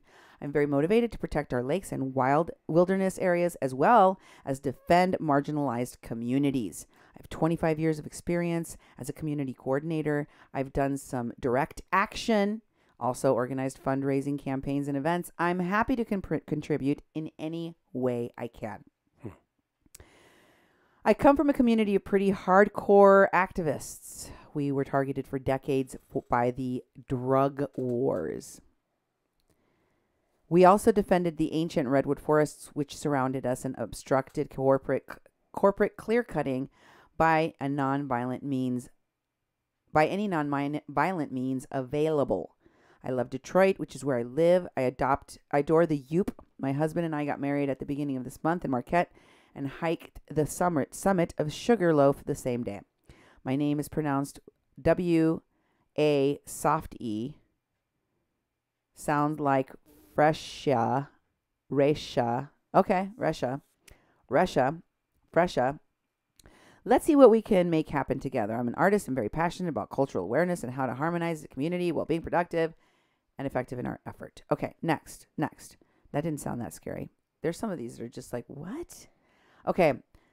Hello, all. This is from Amanda Humfleet. I'm Amanda, and my only real hobbies these days are fake fighting, dolls, and occasionally scooping poop at a shelter. But boy, can I dox like nobody's business. I'm hoping I can use my networking and phone call skills to signal boost and hopefully drum up a supply drive or two. Okay. She's a pro wrestler. She says she's a pro wrestler. And somebody asked her, what's fake fighting? And she said pro wrestling. Vivian Farmery says, hello, amazing people. Honored to be part of this gathering. I'm Vivian, she, her. Brooklyn, trained as a marshal and street medic. What? A marshal? Like, one like Bill Running Fisher? No, he was a fake marshal, honey. Don't give me flashbacks of Bill Running Fisher, please. Okay. Trained as a street medic. I don't know. Where does that? That sounds like the stuff they were doing at Standing Rock. Mm-hmm. Social worker with lots of experience helping folks after trauma, especially youth. Not political before dump. Became active with Black Lives Matter and Rise and Resist after. Before that, lots of work on front lines with abused and assaulted youth. Good at organizing on site. Ran an outreach NPO for 8 years that helped sexual abused youth. Wished to have been at Standing Rock, but have been ill for ages with mono. Hoping I'm well enough and ready to help organize now. And they're talking about Occupy Wall Street, and then Lisa M. Pasberg says, I'm a longtime immigration activist. Started out in the sanctuary movement in 1984 at 18. Currently managing a nonprofit in Flint, Michigan called Flint Fresh. We're a result of a lead crisis and food desert here in this city. Immigration issues remain really close to my heart and hope to actively support. Okay. Let's see who else. Peace, relatives. I'm Joseph. I occupied Wall Street. See, Occupy Wall Street. Standing up. A whole bunch of them. This is Joseph Hock. H-O-C-K. He says, Occupy Wall Street back in the day. Sad on many breaks. Breakout groups helped organize Occupy National Gathering around the country. Helped create a movement called March Against Monsanto. I served the great nation of Sioux at Standing Rock. And I've been involved in numerous actions. Okay. Who else? I can't say that word, can I? I can't say that word. I don't. Well, I'm not going to say it because I'm not supposed to say it. Okay. I don't know if I'm going to be able to go through all of this tonight because it's just too numerous. Oh my God. You know who's in this group? Jessica Albright. She says, 8 Ball here. Oh, wow. Army vet. I'm going to choke, Duke. I'm going to choke. I'm freaking out. Oh, my God.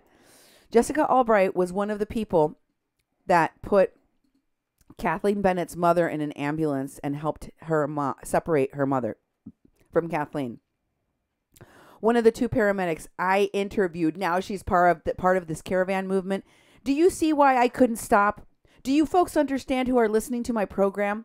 After these people were part of the kidnapping of an elderly with dementia woman from her family and faking a crime falsely accusing a completely innocent woman who they left in a jail to rot, facing 15 years, basically the rest of her adult life, because she was in her 60s. They didn't care. These people can do great, great evil. They can do great crimes. I've seen it again and again and again. The same people that pulled that off at Standing Rock, they're in here, folks. They're working with the caravan. They're doing it again. They're getting away with it again. I'm sorry, I'm freaking out, but I literally almost choked. I hadn't seen all this. It's like, oh my God. Oh, is she going to write about how she put a woman that with dementia that couldn't speak for herself on an ambulance alone without her only caregiver? No, you're not going to add that to your resume? 8-Ball here, Army vet, firefighter, medic, stood in solidarity on the front lines with Antifa, Jessica Albright. Yeah. Damn, I don't know. Somebody should look into her history. When there's so many of these veterans that are doing these subversive things against your own country. You're doing this against your own country? And are you proud to be a veteran working with anarchists that are against the American government, law, order, truth, transparency? Like, what is wrong with you? She says, I've never even played that interview. Remember, I made her cry. Yep. I made her cry. Because I asked her how she could do what she did. How she did that to this woman. And she started crying and saying, nobody will know all of the heroic things that I did at Standing Rock. Now everyone will only remember me for this. Like, you mean what? For kidnapping? For taking and separating a family? For putting a woman in an early grave and leaving another one to rot in a jail cell? That you didn't take her out of. You were going to leave her there. I shamed all of these people into coming forward and speaking the truth. I shamed them. Man, I'm getting pissed. I'm sorry. I don't mean to yell at the people that are listening. I'm angry that these people just keep getting away with this stuff. It's maddening, Duke. How does this make you feel to see Jessica Albright? There were 2 paramedics that separated this family. One of them was Vanessa Bolin and the other one was Jessica Piercy Albright from Kentucky. Man, listen to this. Listen to this. Listen to this. 8-Ball here, Army vet, firefighter, medic, stood in solidarity on the front lines with my brother and sister at Standing Rock and Lancaster stand. Did a lot of awareness and humanitarian assistance for Hurricane Harvey. She was part of that whole... Oh my God, you sinvergüenzas. You have no shame. You have no shame. You have no loyalty. These people are criminals, Duke. Oh, yeah. Have been learning permaculture, compost, and so what the hell is up with all these people gardening thing? Currently in Kentucky. Hashtag me too. Oh my God. And Stephanie Graybill, who said that she was an AIM leader, says, Jessica, my sister. And then there's Steve Langasek. He says he's abolished ICE PDX. See, there's abolish ICE again. Software engineer and a polyglot. He's a new organizer. He speaks 7 languages. Wait, no. 4, 5. Wow. He speaks Czech, German, Portuguese, French, Spanish. That's handy. If you're working with foreign governments.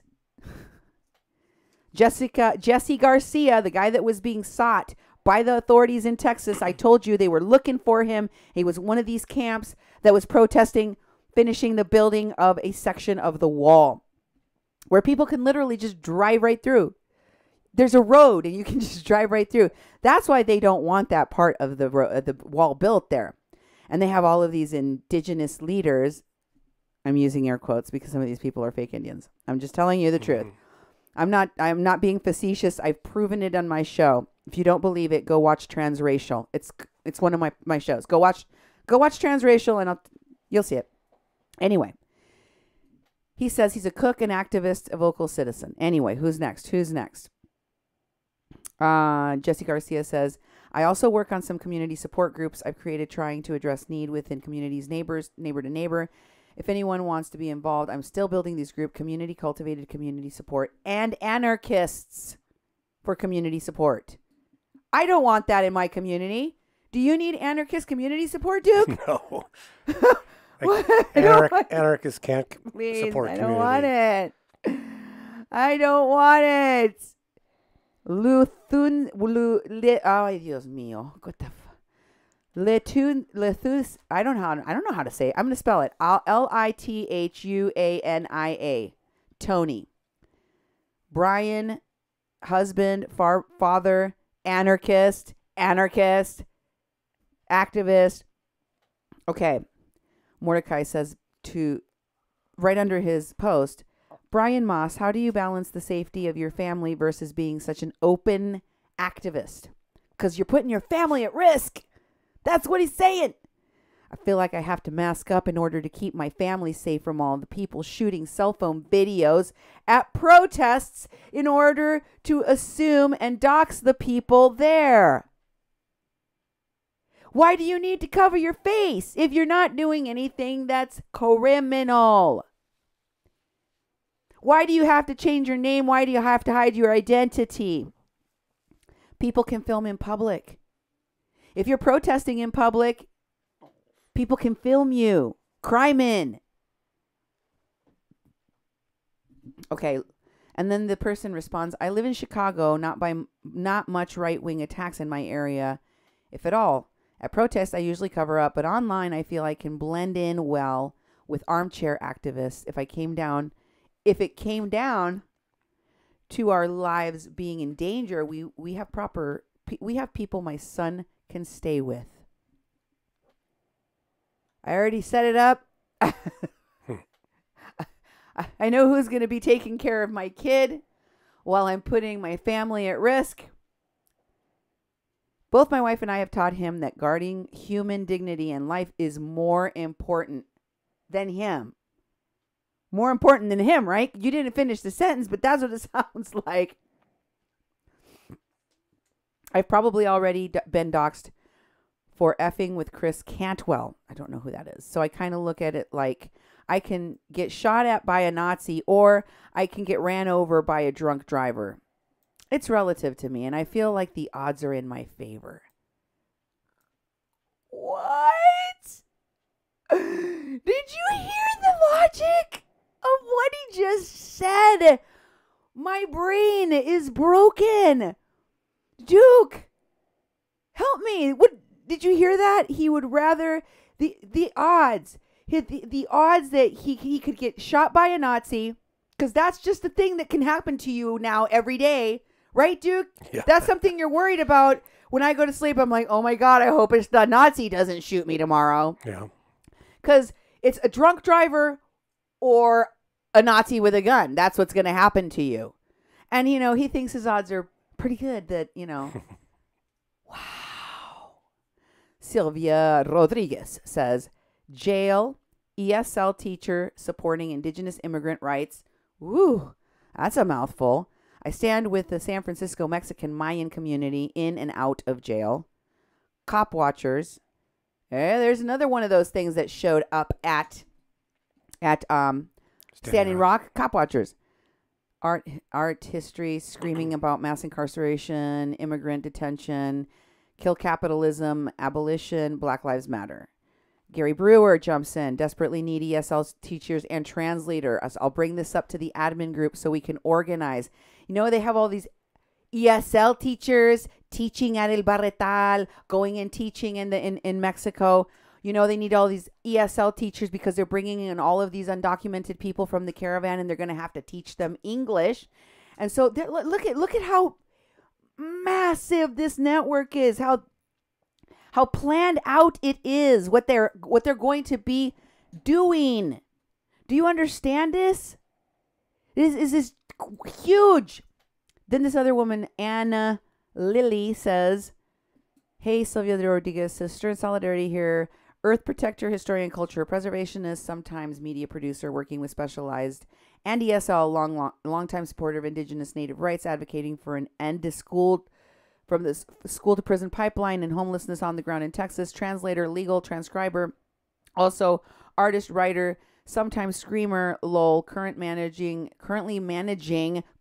manager at Casa Condor, where they have all those activists in Texas that I told you about. Right. She says it is a mobile respite center for refugees. What? I thought it was supposed to be the place for activists, but it's a place for refugees. Mobilize now at GoFundMe.com/Casa-Condor. And then it has a link to the GoFundMe, to the GoFraudMe. Jeremy Powell says he is a dad teacher union president in Santa Cruz. Jessica Porzinski says, what union? Yes, please tell us, Jeremy. California State Association. California Teachers Association. Santa Cruz Live Oak. Then Jessica Porzinski says, #impressed. Do you know Yvette Falarca, the leader of BAM? Because Jessica knows her and she wants to know, does Jeremy know her too? And he says, no, not yet. Because he's gonna, because BAM, by any means necessary, take down the BAM, I'm talking about the ones that papered Tijuana with posters saying, take down the border, open the floodgates, let all of them in, or we will shut down the border crossings. We will shut it all down by any means necessary. Meaning if we got to use violence, we're going to use violence, BAM. That BAM. That's what they're talking about in here. Let's make it very clear. Joseph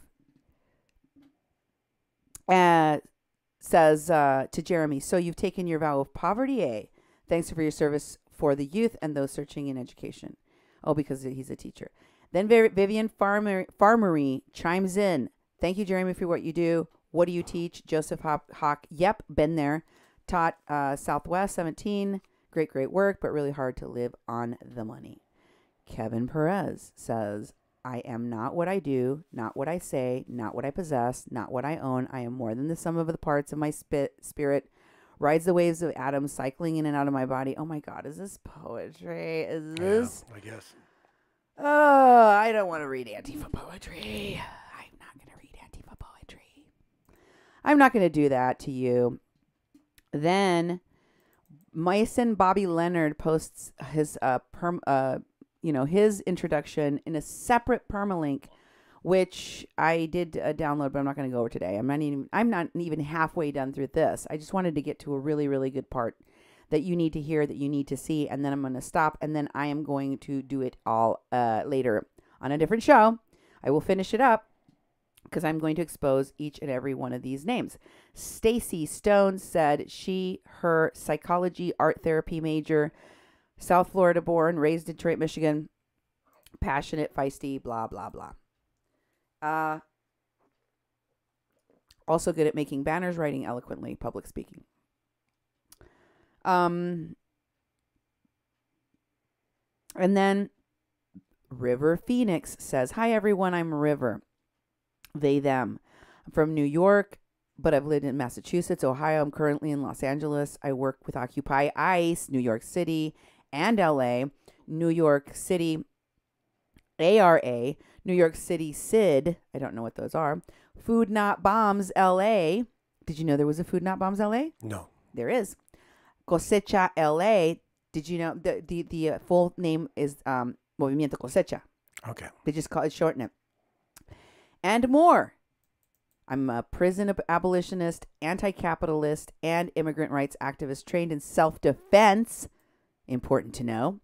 De-escalation, crisis resolution.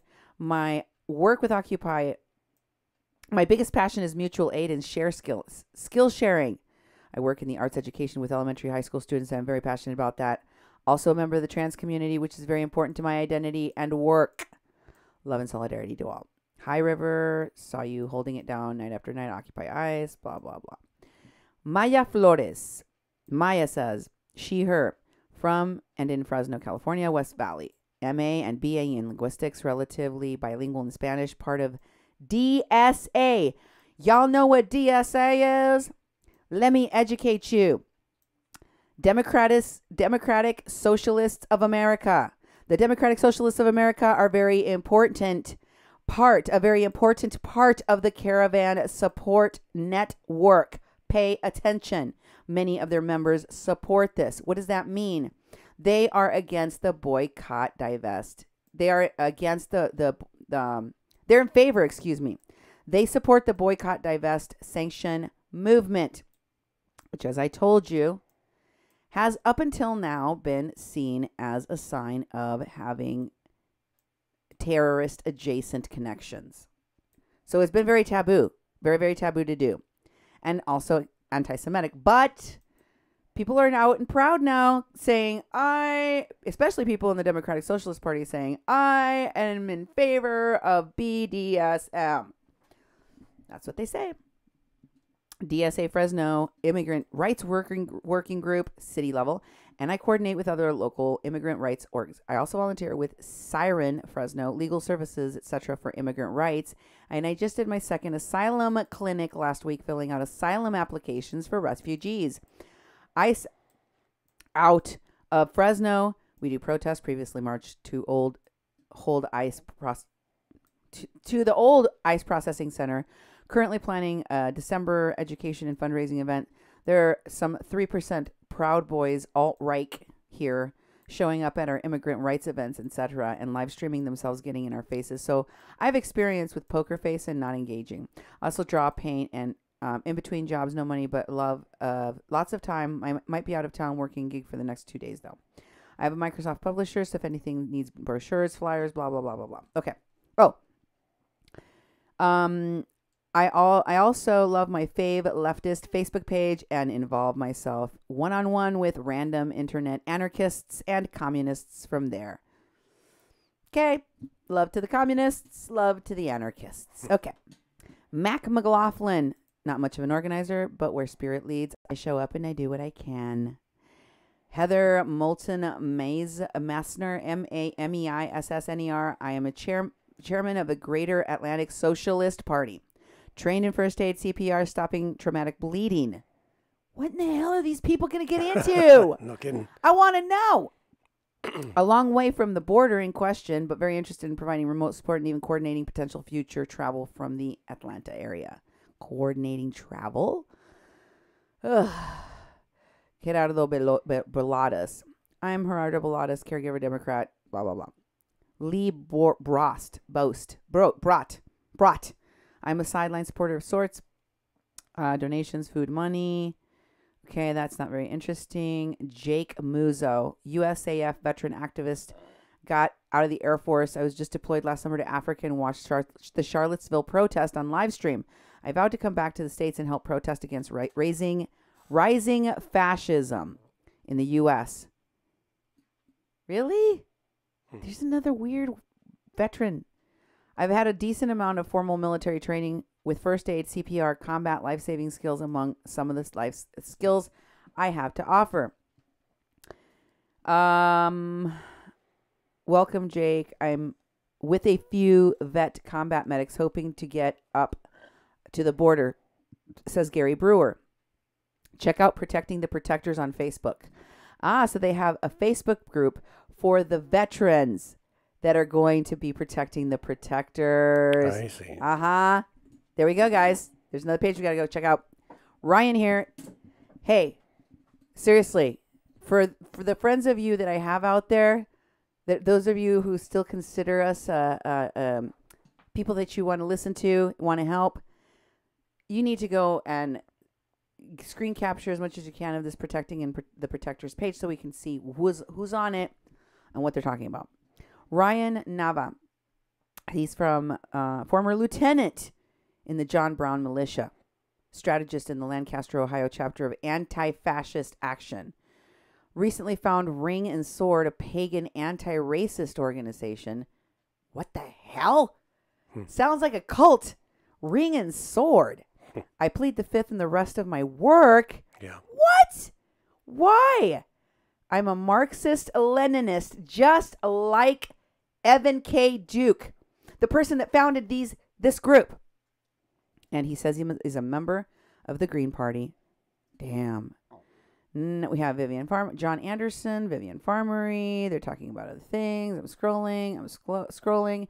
Liam Boyle. I am in Louisville, Kentucky. I'm a father, a veteran, and an anarchist. Anarchist.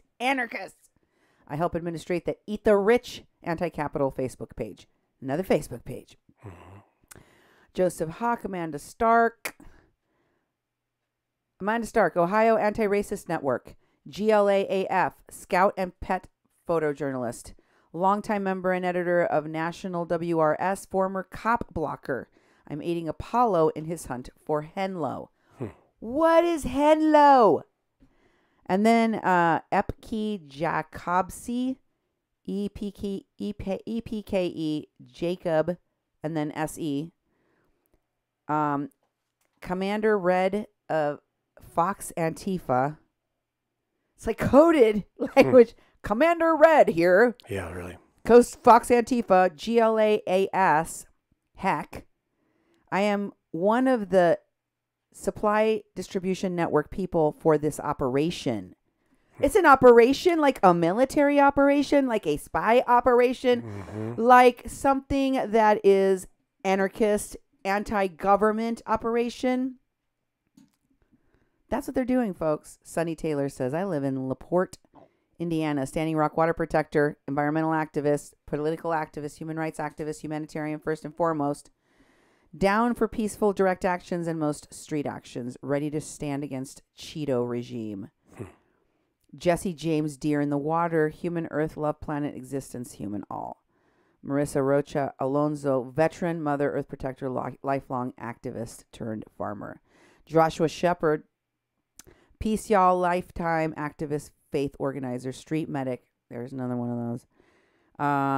Campus anti-hate organizer for food and security work. Vivian says something back to him. They go back and forth. Sarah Soting,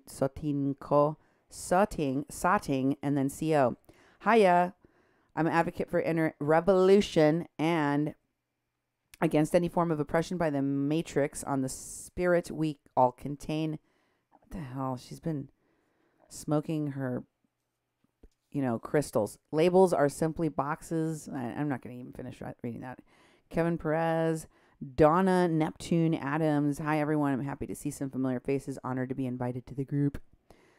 Like John Trudell, I'm nobody, but I have to list some creds. I will. I'm Penobscot water protector, land defender, living in I can't even say that. Wabanaki territory, now called Maine. I've been in... Why didn't you just say that? I'm from Maine. Jesus, God. Yeah. I've been indigenous rights environmental activist since 1998. Currently work on, a racial justice consultant, organizer in my little corner of the world. I'm executive director of a media group producing documentaries. I consider myself radical anarchist and anti-fascist. Open to radical justice, to diversity of tactics within movements. That's coded language, okay? You're going to hear what the diversity of tactics means, okay? People who are coming from south of the imaginary line called border are my relatives. Looking forward to welcoming them and offering any special help and protection I can provide. Those who have the moral authority in this country to tell us whether or not we can even have a border or a government are the Native Americans. And they love the anti-government, anti-fascists, anarchists that are running this caravan support network. Love them. We've got Ann Yakeley, industrial mechanic. Okay. Tina Guerra Schartzer. Hello, my name is Tina. I'm from small village in Holly, Michigan. Living in the city of Flint, Michigan. Life is hard. And there's a bunch of other stuff. Protest against Nazis. Westboro Baptist Church came to my area. By the way, she's gay and proud Mexican American. Hate Trump thing. Oh, okay.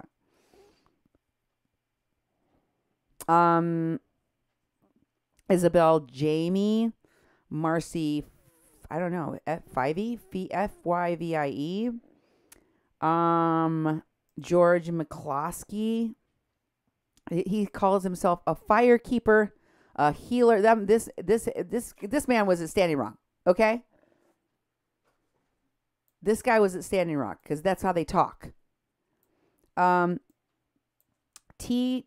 Tudena Autism said, water protector, earth defender, Standing Rock. I bet you $1 million. Mariana Hopkins Everson, local organizer for Our Revolution. Remember her. Now we're talking Bernie. Now we're talking Parker. Now we're talking Deborah Parker. If you haven't been paying attention, if you don't know what I'm talking about, go back and watch my show. Bernie's buddy, Deborah Parker. Watch it. Learn about what Our Revolution is and how it's connected to Indigenous people and how it's connected to Myron Dewey, one of the people that is an admin that became one of the lead people managing this page in the Caravan Support Network. Okay, go educate yourself on this. It's very, very important. Union member, mother of 6, proudly married to a USAF veteran. Okay. All these people married to veterans, subverting American sovereignty. Strange. Pietro Massetti, Mascetti. Hello, I live in Australia. I support all immigrants, refugees, asylum seekers in all parts of the world. I support World Socialist website, the overthrow of capitalism and liberate all people from war and poverty. And then we've got Clyde Arrowy. We've got Eric Clayton. Okay, Duke. Here's where I wanted to get to. Sage Akichita, Seigeakicita says, it's good to see familiar faces here. Joe Plouffe, Joseph Hawk, Evan Duke, Myron Dewey, Ronnie Mathis, and many more I could name from here. It seems it's time. All those people had to do had to do with Standing Rock. Okay, It seems it's time for us to gather again. Yeah. When he says again, he's talking about since Standing Rock, since the other pipeline fights, since our other scams working together, scamming. I've been preparing my tech again for the last year for such a thing. Whatever you got, I'm down. I have some new toys, smiley face. After Standing Rock, I took everything we learned up there to streamline some things. Listen to the coded language, but he's telling you he took everything they learned at Standing Rock. And then he says, I won't say too much here. Ta-da! Yep. I'm glad to see you are all here. And to all of those of you I don't know, welcome aboard. Aho. And then he says again, I put the project on the halt, brother, after Standing Rock. Somebody says, last I knew you were working on a microwave oven EMP. EMP? Is that like an explosive device? How did that work out, brother? Good to have you on board. And he says, I put that project on halt after Standing Rock was missing parts. I have no immediate plans to finish it. But with free energy and communication, right? Radio comms, internet, Wi-Fi, cell signals, I've got that covered and more refined and mobile.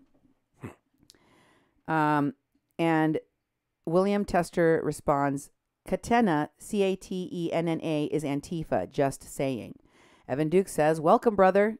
Good to see you here. Anytime we're planning an action, I see you're on board and I rest a little easier. He says Gary is getting medical equipment for TAC together and medics. We're looking around to see if we can put hands on some tents at the moment as well. I'm going to also scroll ahead really fast through some of these conversations so I can get to some of the important ones I really wanted to share with you on this show. I will go through this more carefully later on. For now, you need to know. Brandon Boucher shows up. Remember Brandon Boucher? He's the investigator and COO or CFO for Michael A. Wood Jr. of Standing Rock's Vets for Standing Rock, who asked that I send him my conversations with fake Marshal Bill Runningfisher, who invoiced over $130,000 on the day he separated Mary from her mother from Veterans Stand for Standing Rock. That Brandon Boucher, the ones that still were working with the Veterans Service Corps, the Veterans Service Corps that is still connected to Turkish propaganda connected to the Erdogan government. Sadef Buyaktaman was running along with Wes Clark Jr. That Brandon Boucher, he's in here connected to the damn caravans. We're made up of the operation. He says, I'm the director of volunteer engagement for Veterans Service Corps. We're made up of the operations team that brought 8,000 veterans to Standing Rock in December of 2016. You mother... I remember what you did. You were responsible for stranding nearly 10,000 veterans in a snowstorm. That's what you did. You were responsible for false crime being reported to the authorities and putting an innocent woman in jail. All of you who worked with these frauds, with these phonies. Disgusting. Disgusting. Evan Duke introduces himself. I've told you a lot about him before. Jana Stone, one of the frauds that went to Hurricane Maria with the Boondocks and the Aloha hippie dude and all those frauds. Yeah. They're all in here. Chelsea Lyon Kent, the rapist. That rapist lady that acts like she's a sex worker. Chelsea Lyons, very appropriate middle name, Kent, who was a Bernie delegate.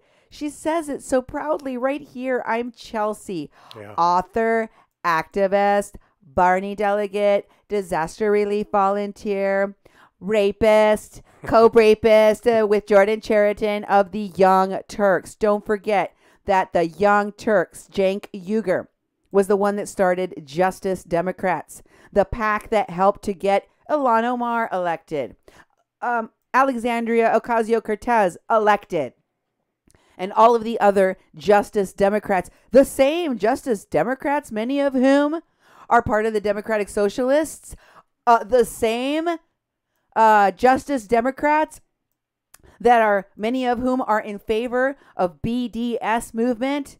Yes, the same. And then we've got, I want to get to this one part. I know I'm going to skip through a lot of this because I just wanted to read some of this to you, and I found one that was just like, what? I'm just going to jump to it. And I could probably find it faster if I just typed in her name. Yes, here it is. Okay, let's go. Okay, so a person named Jacob Sketch Chambers. Can you put that one up, Duke? You can put that one up on your screen because I just gave that to you by itself. This is the one I wanted you guys to see. And then I'm going to let you go and do some more work. There's so much in here. There's so much in here, guys. Guys, this is so freaking important. We should have 300 people watching the show, sharing the show. This is so important. I need all of you to share this information. I am not joking. We do not know if it's going to still be here later. Do you understand that? People need to see this. People need to understand this. This Lilith Sinclair, whose comments I'm about to read to you, is a sex worker that was taking the boy that was kidnapped from that shelter in Tijuana to sleep in her car. Bragging about it. Working with the same people that gave this kid drugs. They were giving the people from the caravan meth and marijuana, including little kids, and then arguing in the WhatsApp about whether or not marijuana was bad. to give. Seriously, folks, this is important. You need it to understand what these people are about. Pay attention to the wording, okay? Pay attention to this wording. Jacob Sketch Chambers, if that's his real name. Sounds sketch to me. I don't know, dude. I'm Sketch. I'm an anarchist, and you can go beep right off with that non-violent beep. Let me read that again to you, okay? Because this person is making it very clear. They are not okay with non-violence. They are not okay with non-violence. You can just beep right off with that non-violence beep. Okay? I censored it for you. Coming in to this group, and let me just stop for a minute because I want to make a point just for a second, okay? This is very, very, very important. I am telling you, and I showed you, I don't just talk. Cuando digo que la burra es pinta es porque traigo los pelos en la mano. And when I tell you that it is a spotted donkey, it's because I'm holding the hair in my hands. I can prove what I say. These people are violent. They don't get attacked. They seek the violence. I've shown you articles where they went out with all of their weapons. I showed you the articles with all of the weapons that they were carrying so that they could go into a protest and crack heads open, hurt people. Many times they have hurt completely innocent people that weren't even part of the protest that they went to, but even then they shouldn't be hurting anyone. That's a crime. Assault is a crime, whether you're doing it to another protester, an innocent person, a cop, or whether you're doing it to people in Mexico. Because you're not in your own countries. You activists that are down there disrupting the lives of Mexicans, violating the laws in Mexico. You're not even in your own damn house, and you're walking around like you could do whatever you want. And they want to do it violently. Do you understand that? Do you get that now? They're not trying to be nice. They're not trying to be nonviolent. The truth is that these are the type of people that throw the rock and hide the hand. That's a Mexican saying that we have for cowards, for traitors, for liars. They want to do harm, and they want you to know that they're ready to hurt you. But they don't want to get in trouble for it. They don't want anybody to know who did it. That's why they wear the masks. That's why they hide their identities. That's why they don't want you to see this, because they are violent. They use violence. They call for violence to be done against other people, to be done against the authorities, to be done against our government, to be done against the government of Mexico. They call for it. And then they go, we don't have anything to do with that. I don't know, Bam. We don't have anything to do with Bam. That's right. We don't know what? That person over there with the weapons? I don't know about that. And they're lying. They're lying. All these people agree, but they got to be careful. Use the code language, pendejo. Don't be saying that. Not in public. People are going to know that we are violent terrorists. That we are committing acts of terrorism internationally, in addition to trafficking humans or smuggling people. We're doing a lot of things that are super, super illegal.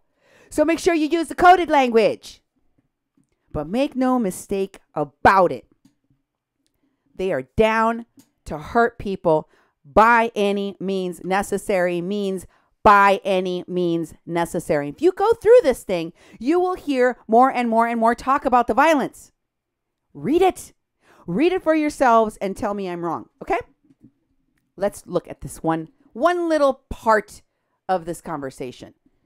Because Lilith is a moderator. Lilith is an admin on the page, and she comes out to smack this girl down, Jacob or whatever his name is. Jacob says, I'm Sketch, I am an anarchist, and you can F right off with that nonviolent beep. And she says, and he goes on and says, if someone starts trying to hurt innocent people, they get hurt back. doesn't matter for these folks whether actual harm is physical, imminent physical harm is happening to those people, like what they did at Viento y Marea. They bring their anarchists. All they have to do is say, I think I saw a fascist. I think a fascist is coming. Yep. Oh, yep. They're coming. They called Oscar El Blue Ramirez a fascist. I have Evan Duke's post calling him the leader of the terrorists, the leader of the criminals. Evan K. Duke posted that it was two American Trump supporters, and Oscar that were fascists about to attack. They fake it, and then they call all of their people, come defend them. We got to defend the immigrants. We got to defend ourselves from the fascists. And they make it all up. So here you have this person saying that they're going to hurt people. And Lilith Sinclair comes in and says, hey, Sketch, admin here. Just wanted to say that we're happy to have you here. Even though you're here inciting violence, right? Right, Lilith? Just a casual reminder, though, that we support and encourage individual autonomy. For sure. I mean, yes, totally go kick some ass. You want to beat the crap out of somebody. I'm totally on top of that. I'm okay with it. But it's a value we built this group on. But as Facebook is cracking down on and deleting leftist pages at every turn, we'd like to ask that all mentions or encouragement of violence be made off of this platform. Oh, so you do recognize, you do notice that there are people amongst you that are encouraging violence, right? And how does this person that has just been told not to do this react? Lilith finishes by saying, we are doing our best to make sure that nobody is discouraging anyone from engaging in whatever form of action they see fit. Nonviolent approaches included. Appreciate your support and solidarity. So in the end, Lilith, in a very backpedaling sort of way, says, gotta tell you publicly that you're not supposed to encourage the violence. I like that openly, but I don't want to discourage you from taking any action you see fit. Right? Any. And Jacob's Sketch Chambers says, yeah, this was started by Antifa, right?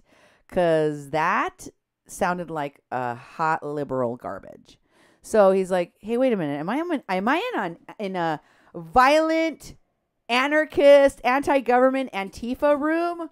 Or where am I at right now? Because what you just said sounds like some hot liberal garbage. Some, white, savior, social justice savior issue. I don't like you. He's telling her, I don't like what you just said to me.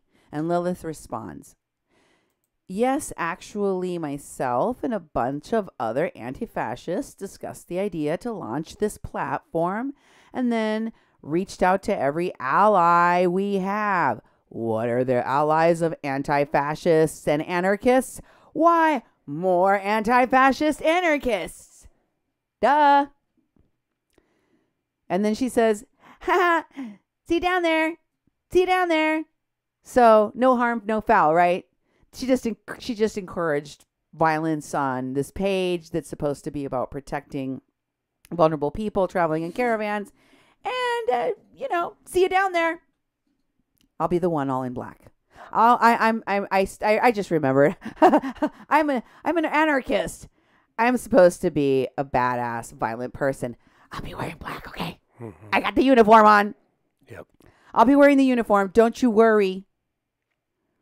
And Ralph Owens says, quote, "We agree, but watch what you post on Facebook, dude. Doesn't sound like liberal garbage to me." So thank you, Ralph. Ralph is like, come on, don't be so hard on Lilith. She's still a good, tough anarchist. I mean, let me translate to you what she said. It wasn't liberal garbage. She basically said, "We agree with you. Go be violent and encourage violence, pendejo. Just don't say it Just on don't Facebook. say it on Facebook." Oh my God. Seriously, Duke. Like, they literally tell you what they're doing. Mm-hmm. Yes, we encourage violence. That's what we do. We all understand that we're encouraging the violence. But don't write it down, stupid. Yep.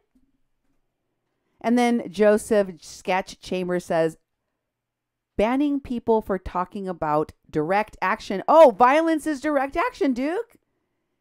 Violence is direct action. I guess that's the coded word. I see. And he says banning people for talking about direct action sure does feel like liberal garbage to him. He comes back to say, yeah, I think I'm still going to call BS on Lilith Sinclair, this admin of this anarchist group, for not being violent enough, for not advocating for violence, for not letting me do whatever I want. I'm an anarchist. Yep. What's going on with that? And then Germs Mask says, any skills or resources other than escalating that you're bringing to the table. And Jacob says, I'm great with emotional support, de-escalation of physical conflicts, decent medic, and I'm crafty. And Lilith says, Jacob, you're right. Sorry about that before. She's like, you're right. Banning people for that doesn't help. That's why I personally reached out with the support of the full admin team and invited them back with an apology. We can all work together and respect each other's comfort levels without bringing this group to the attention of FedBook.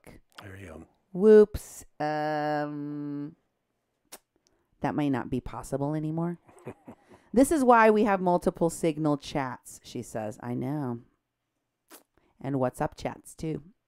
Because the pastor showed me yours. Okay, folks, that's where I'm going to have to cut it off for tonight. But hella interesting read in here. Share this everywhere. Read everything in there. Learn, educate yourself. I will be bringing you more here on A Mexican Crossing Lines with your hosts, Cindy Gomez-Schempp and Duke Gomez-Schempp on 88.1 FM KPPPLP, Fargo-Moorhead, where we are adding local color to your airwaves. Thank you for being with us, and good night.